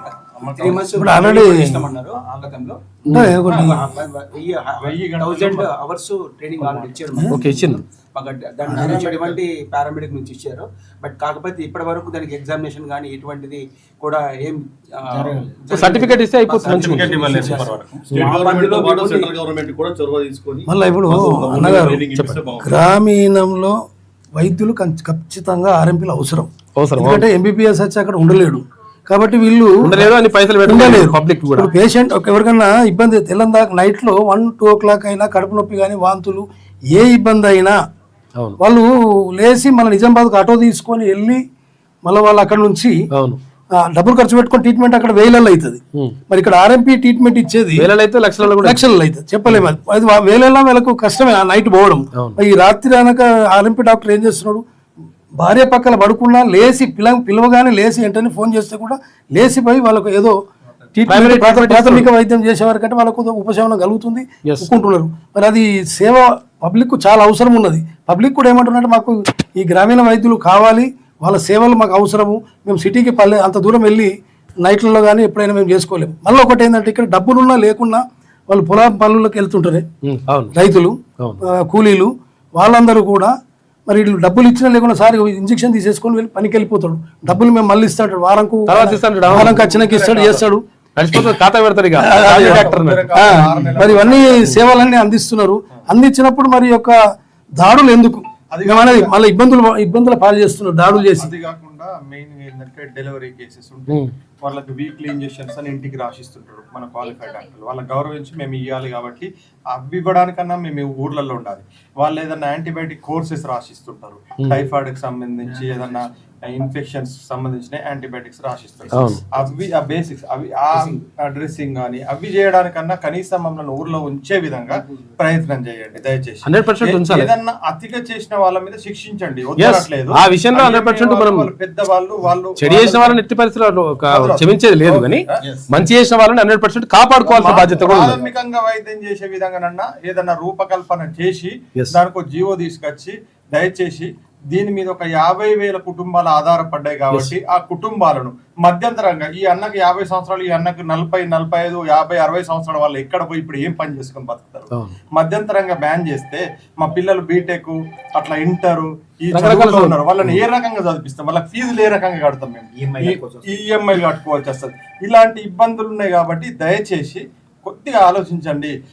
మా మీద ఐఎంఏ వాళ్ళు కూడా కొద్దిగా దయ తెల్చాలని కోరుతున్నాం. ఇండియన్ మెడికల్ కౌన్సిల్ వాళ్ళు కూడా దీనిపైన ఆలోచించాలి. విషయం ఏంటంటే యాక్చువల్ గా ఇక్కడ ఏది గ్రామీణ ప్రాంతాల్లో ఇప్పుడు ఎంబీబీఎస్ పోయి ఇప్పుడు ఊర్లలో ఉండరు అంటే వాళ్ళు ఉండరు. ఎందుకంటే వీళ్ళకు ఎందుకు అట్లా ఉండరంటే ₹1,00,00,000 పెట్టి చదువుతారు వాళ్ళు. ఇప్పుడు ఏది ఇప్పుడు ఒకవేళ ఎంబీబీఎస్ సరే డైరెక్ట్ కన్వీనర్ కోటా కిందకు వస్తే అది వేరే విషయం. కన్వీనర్ కోటా కాకుండా ఒకవేళ మేనేజ్మెంట్ కోటాలో చదవాలంటే కోట్లలోనే. ఇప్పుడు ఈ మల్లారెడ్డి కాలేజీకి పోతే ₹1,20,00,000 తక్కువ అది మినిమం. నువ్వు వచ్చినావు కాబట్టి ₹1,20,00,000 లేకపోతే ₹1,50,00,000 అంటున్నావు. ఈ ₹1,50,00,000 పెట్టి చదివిన ఆయన ఊర్లలోకి పోయి మరి ఎన్ని కోట్లు వసూలు చేయాలి వీళ్ళ దగ్గర. కాబట్టి ఏంటంటే ప్రాథమిక చికిత్సకు సంబంధించి లేకపోతే కడుపు నొప్పి వస్తుంది, కాలు నొప్పి వస్తుంది, లేకపోతే ఇంకేమైతే వాంతులు అయితే విరోచనాలు అయితే చిన్న వైద్యం ఉంటుంది, దానికి సంబంధించి ఉపశమనం జరగాలి అప్పటికప్పుడు. జరగకపోతే దూరం పోతే వాడు ఉంటుండో పోతాడో కూడా తెలియదు. ఇప్పుడు ఏదైనా పాము కోట భీమ్ కోట జరిగితే వాళ్ళ దగ్గర ఉన్న ఇంజక్షన్లు ఉంటే ఇచ్చేస్తారు. ఇచ్చేసిన తర్వాత వీళ్ళు ఏరియా హాస్పిటల్ పోండి. అప్పటి వరకు అంటే అది నడుస్తుంది, అది చాలా అవసరం కూడా. కాకపోతే కొంతమంది ఏదో చేస్తున్నారు అని చెప్పేసి అంటున్నారు, చేస్తే అటువంటి వాళ్ళని ఎట్టి పరిస్థితులు ఉపేక్షించేది అది వేరే విషయం. కానీ మంచి చేసే వాళ్ళను కాపాడుకోవాల్సినటువంటి బాధ్యత అక్కడ ప్రభుత్వాలపైన ఉంటుంది, తర్వాత ఇక్కడ ప్రజలపైన కూడా ఉంటుంది 100%. ఈ ఆర్ఎంపీ వ్యవస్థ అనేది ఇప్పుడు కాదు అన్నయ్య, అవును గత 60-78 సంవత్సరాల నుంచి ఉన్నాము. అంటే ఇప్పుడు ఉన్నటువంటి ఇప్పుడు మన ఎవరైతే మినిస్టర్లు కానీ వాళ్ళ తండ్రుల పల్లెటూళ్ళలో మా ఆర్ఎంపీలు ఆర్ఎంపీలే ఉంటుండే. ఇప్పుడు మేము ఆర్ఎంపీలు వద్దు అని అంటే అది ఎంతవరకు కాబట్టి కావాలంటే ఒకవేళ కుటుంబాలు రాష్ట్రంలో ఉన్నాయి, రోడ్డు మీద పడతాయి, కేసులు అనుకుంటా భయభ్రాంతులకు గురి చేస్తున్నారు ఆర్ఎంపీ. తర్వాత ఇంకోటి ఏంటంటే ఒకవేళ ఏమైనా కావాలనుకుంటే చిన్న టెస్టో బిస్టో మినిమం వీళ్ళకి నాలెడ్జ్ ఉందా లేదా, కాదు మినిమం నాలెడ్జ్ ఉందా లేదా, తర్వాత మినిమం ఎడ్యుకేషన్ చూడండి మినిమం నాలెడ్జ్ ఉందా లేదా చూసుకోండి. మినిమం నాలెడ్జ్ ఉన్న వాళ్ళకి ఇచ్చేసేయండి. అటువంటి సర్టిఫికేట్ వాళ్ళకి కొంచెం సర్టిఫికేట్లు ఇష్యూ చేసి ఇక మీరు ఇంతవరకే వేయండి అయ్యా, ఏంది ఇప్పుడు మీరు ఈ వైద్యం అయితే వేయండి, ఇదైతే మేము మా నుంచి కాదని చెప్పండి, రెఫర్ చేయండి అని చెప్పండి, అట్లనే చేసుకుంటారు కదా. కానీ మొత్తం అసలు యాక్చువల్గా ఈ ఆర్ఎంపీ వ్యవస్థనే వద్దంటే అది కరెక్ట్, ఎట్టి పరిస్థితిలో కరెక్ట్ కాదు. కాబట్టి మంచి చేసే వాళ్ళను తర్వాత వైద్యో నారాయణ హరి అంటారు, దేవుడిలాగా చూస్తారు వైద్యుడు అంటే.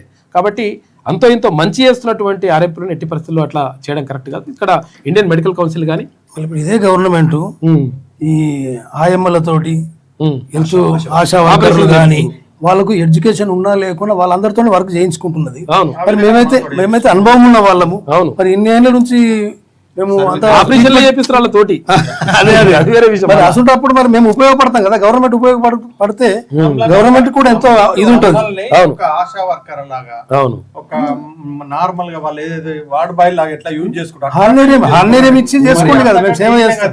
కావాలంటే ఇంకా కొంత జీతం ఇచ్చి చేసుకోవాలి. ఇంకా హార్నేరియం ఇవ్వండి, హార్నేరియం మీద గౌరవ వేతనం ఇచ్చి మీరు చేయించుకోండి, మేము సేవ చేస్తాం పబ్లిక్ కొరకు. తప్పకుండా మేము వచ్చినమే దాని కొరకు. అవును. కాబట్టి గవర్నమెంట్ కు సీఎం గారికి కూడా చెప్పేది ఒకటే, చేతులు ఎత్తి నమస్కరించి అర్హత ఉన్న వాళ్ళే వాళ్ళు కోరుతారంటే వాళ్ళని ఖచ్చితంగా మీరు 100% వాళ్ళని శిక్షించాల్సిందే.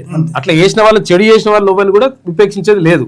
కానీ మంచి చేసిన వాళ్ళని కాపాడుకోవడం కూడా బాధ్యతనే అన్న. అదే మరి కాంగ్రెస్ మేనిఫెస్టోలో రేవంత్ రెడ్డి అన్న గారు పెట్టారు, ఆర్ఎంపీలకు మేము ఏదో ఒకటి చేస్తాం, తప్పకుండా మేము కల్పిస్తామని చెప్పి ఒక భరోసా ఇచ్చిండు, మాట ఇస్తే మా వాళ్ళందరూ కూడా దాని మీద ఆత్మవిశ్వాసంతో అందరు ఉన్నారు. ఈ రోజు గిట్ట మీరు ఏం నోరిప్పడం లేదు, మరి ఐఎంఏ వాళ్ళు దాడులు చేసినా కూడా మీరు నోరిప్పలేరు. మరి మీరు నోరిప్పి చేయకుంటే మరి ఎందరో ఆత్మహత్యలు, బలిదానాలు కూడా ఆర్ఎంపీ వాళ్ళే అవుతాయి. వాళ్ళ కుటుంబాలంతా రోడ్ల పడతారు, ప్రాణాలు కాపాడేటోళ్ళు ప్రాణం చచ్చిపోద్దు. అట్లా అదే కాదు అంటే నిన్న ఆధారపడి ఉన్నారు కదా, వీళ్ళు భయపడుతున్నారు వీళ్ళు దాడులకు. కాబట్టి సీఎం రేవంత్ రెడ్డి గారు దయచేసి మాకు మా వాళ్ళందరినీ కూడా కాపాడి మరి వాళ్ళకి ఒక దారి చూపించి, మరి ఒక 3 నెలల ట్రైనింగ్ ఇప్పించి, మరి సర్టిఫికెట్లు ఇచ్చి మీరు ఎలా చేసుకోమంటే అలా చేస్తాం. గైడ్ లైన్స్ విడుదల చేయండి, ఇవ్వండి, గైడ్ లైన్స్ ఇవ్వండి, దాని ప్రకారమే పోతాం. మేము ఓవర్గా మంత్రి ఇక్కడ దామోదర్ రాజనరసింహ గారు తన ఆన్సర్ ఇచ్చాడు. దామోదర్ పెద్దల సభలో తక్కలపల్లి రవీంద్ర ఎమ్మెల్సీ గారు క్వశ్చన్ వేసి ఆన్సర్ చేయడం జరిగింది. అయితే తను ఏమంటుంటే టెక్నికల్ గా ఏంటంటే న్యాయపరంగా కొన్ని ఉన్నాయి, దాన్ని దాటుకోవాలంటే మేము కేంద్ర ప్రభుత్వం నుంచి కోరుతున్నాము, కేంద్ర ప్రభుత్వం నుంచి మాకు ఇస్తే మేము ఇక్కడ వాళ్ళకి శిక్షణ ఇచ్చేసి వీళ్ళకి ఇద్దామని చెప్పేసి వాళ్ళు నిండు సభలో చెప్పారు, మొన్ననే చెప్పారు. దాన్ని ఇంకా ముందుకు తీసుకెళ్తే ఇంకా బాగుంటుందని చెప్పి అన్నగారికి కలవడం జరిగింది. తప్పకుండా అన్న కూడా మాట్లాడుతాడు. మంచి జరగాలి, మంచి చేసే వాళ్ళకి సమాజంలో మంచి జరగాలి.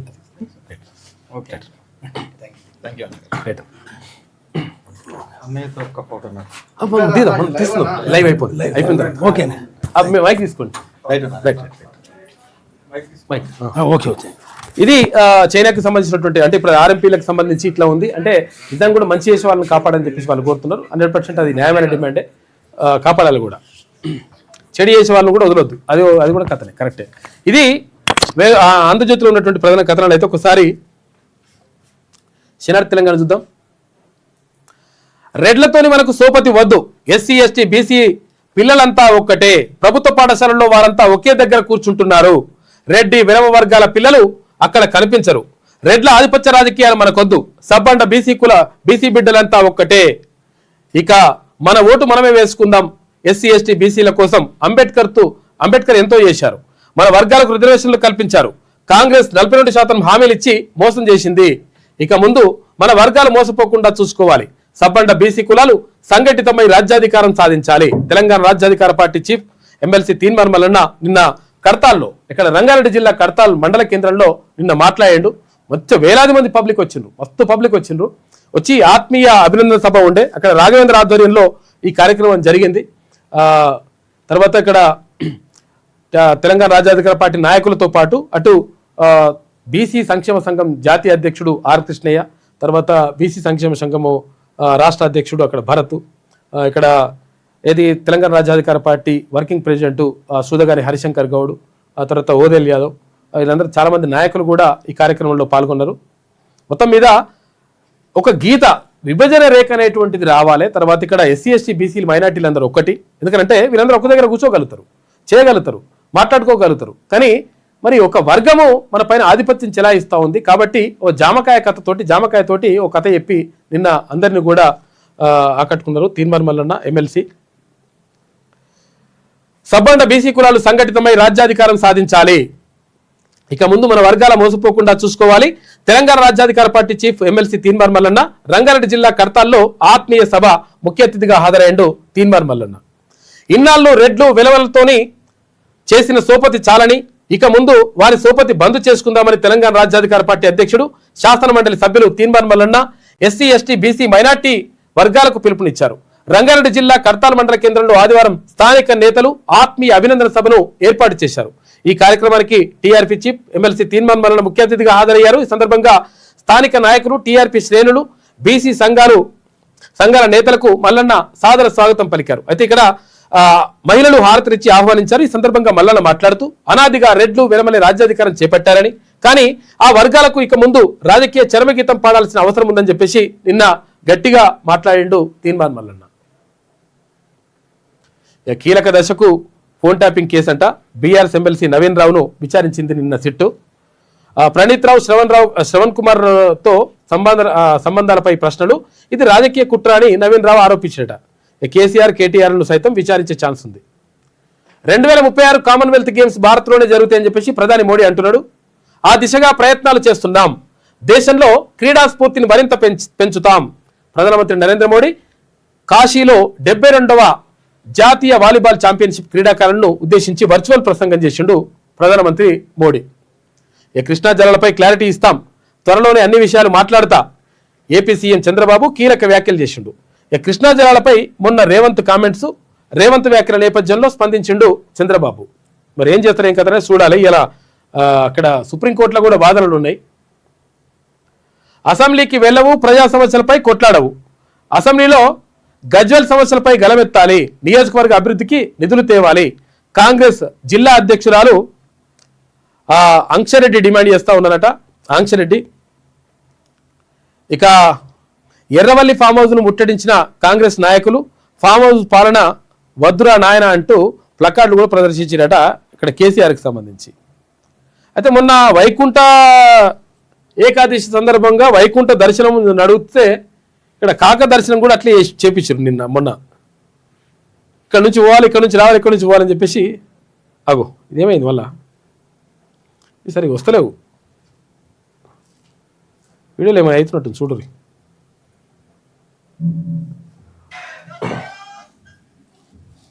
ఇట్లా జరుగుతూ ఉంది. కాక దగ్గరికి అట్లా వచ్చిపోతున్నట్టు పబ్లిక్. ఇక తెలంగాణ రాజ్యాధికార పార్టీలో చేరికల పరంపర. సంగారెడ్డి జిల్లా నుంచి భారీగా జైనింగ్స్, పెద్ద ఎత్తున టీఆర్పీ తీర్థం పుచ్చుకున్న యువత. తీర్మాన్ మల్లన్న సమక్షంలో పార్టీలో చేరిక.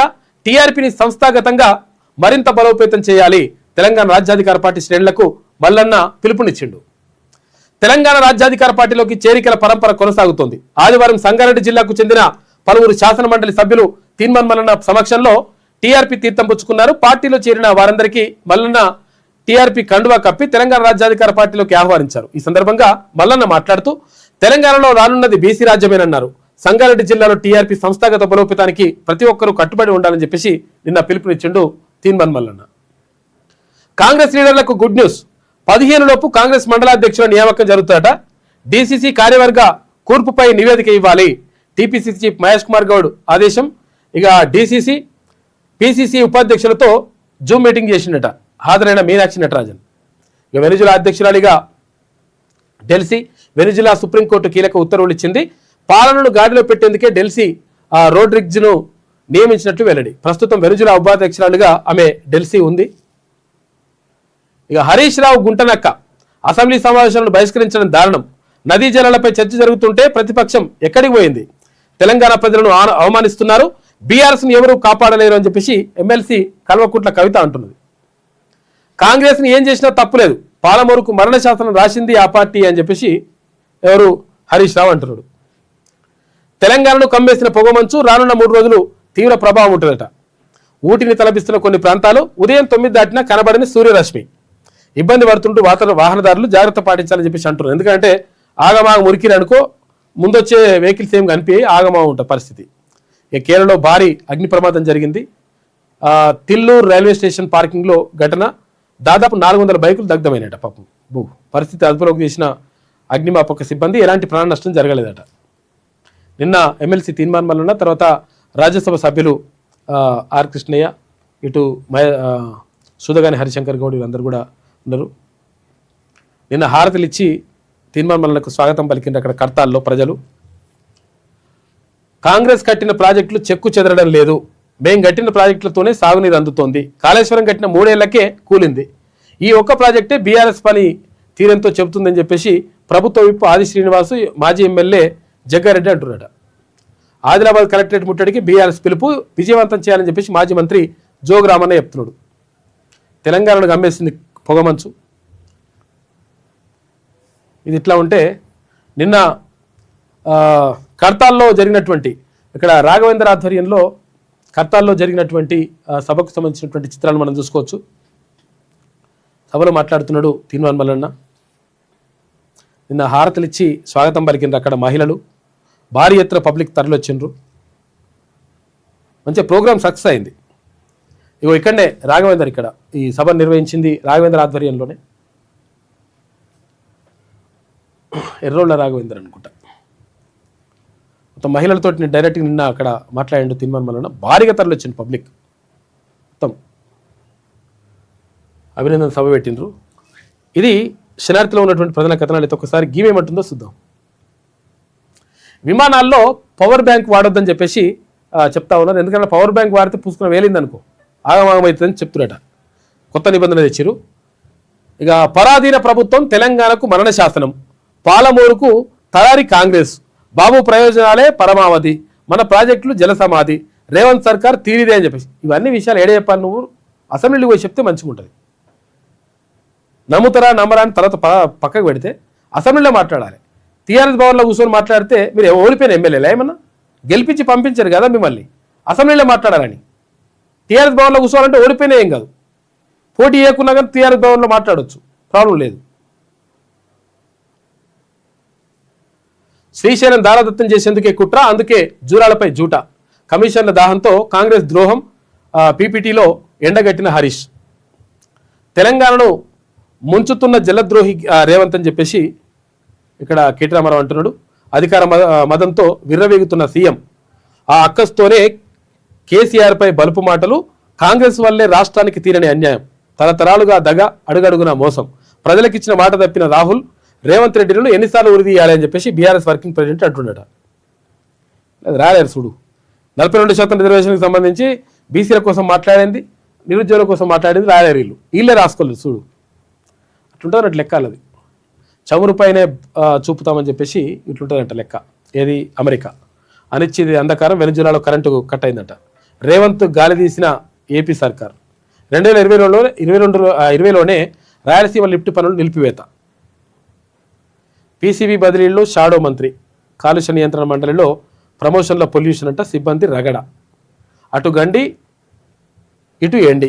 3 నెలల క్రితం ఎస్ఆర్ఎస్పీ వరద కాలువకు గండి కొట్టినట. ఒక్క తలకాయ నేను నరకలేనా, ఎవరైనా టికెట్లకు అడ్డం పడితే నరికి పారేస్తాం, ఆధిపత్యం చూపిస్తే మెడబట్టి గెంటేయండి. కార్యకర్తలతో జీవన్ రెడ్డి రెచ్చగొట్టే వ్యాఖ్యలు ఫిరాయింపు ఎమ్మెల్యేలను ఉద్దేశించినవేనా అని చెప్పేసి ఇట్లా మాట్లాడినట్టుగా ఏమి రాసుకొచ్చింది. ఇంతే దగ్గర ఉన్నది. మొత్తం మీద కావాల్సింది ఏంది అంటే బీఆర్ఎస్ పార్టీ చేయాల్సిందంటే ప్రధాన ప్రతిపక్షం కాబట్టి అసెంబ్లీలోకి పోయి మాట్లాడితే మంచిగా ఉంటుంది. మీరు మాట్లాడుకుంటుంటే వాళ్ళు చెప్పిందే కరెక్ట్ అయిపోతుంది. అధికార పక్షం చెప్పిందే కరెక్ట్ కావద్దు, ప్రజల పక్షాన మాట్లాడతాం, ప్రజల సమస్యలు పట్టించుకుంటాం అంటే అక్కడ పోయి మాట్లాడాలి. కేటీ రామారావు నిన్న మాట్లాడితే ఏమైపోయా, ఏది 42% రిజర్వేషన్ దాని మీద మాట్లాడాలి. మీరు సభ పెడతా అంటే అది అటేవా, ఏది కరీంనగర్లో. తర్వాత కాంగ్రెస్ కూడా సభ పెడతా అన్నది, ఏది కామారెడ్డి డిక్లరేషన్. అందులో ఒక్క హామీని కూడా నెరవేర్చకుండా కామారెడ్డి డిక్లరేషన్ చేస్తా అన్నది, అది కూడా అవతల పడ్డది. కాబట్టి మనము ఆలోచించుకోవాల్సింది ఏంటంటే మనం ఎక్కడ ఉండాలి, ఎవరు ఏ పార్టీ ఎట్లా చేస్తుంది, వాళ్ళ వెనుక ఉన్నటువంటి ఎజెండా ఏంది, ముందర ఏం చెప్తున్నారు, వెనుక ఏం చేస్తున్నారు, ఆ విషయాన్ని మనం గమనిస్తే బరాబర్ లెక్క సెట్ అవుతుంది. అంటే జామకాయ కథతోటి మొత్తం కూడా అన్ని ఒలిచి చెప్పేసిండు క్లియర్గా. ఏం జరుగుతూ ఉంది, బీసీలకు ఏం జరుగుతూ ఉంది, ఎస్సీలకు ఏం జరుగుతూ ఉంది, ఎస్టీలకు ఏం జరుగుతూ ఉంది, అటు మైనార్టీలకు ఏం జరుగుతుంది, తర్వాత ఎవరెన్ని ఎంత శాతం ఉంటే వాళ్ళు ఎంత శాతం కొట్టుకోబోతున్నారు. కాబట్టి మనం ఏం చేయాలనేటువంటి విషయాన్ని క్లియర్గా చెప్పిండు తీన్మాన్ మల్లన్న. నిన్న రంగారెడ్డి జిల్లా తర్వాత కర్తాల్ మండల కేంద్రంలో జరిగినటువంటి ఆత్మీయ అభినందన సభకు సంబంధించి నిన్న తీన్మాన్ మల్లన్న, తర్వాత అక్కడ బీసీ సంక్షేమ సంఘం జాతీయ అధ్యక్షుడు ఆర్ కృష్ణయ్య, ఇటు Telangana Rajyadhikara party working president Sudhagani Harishankar Goud, తర్వాత మిగతా నాయకులందరూ కూడా పాల్గొన్నారు. అయితే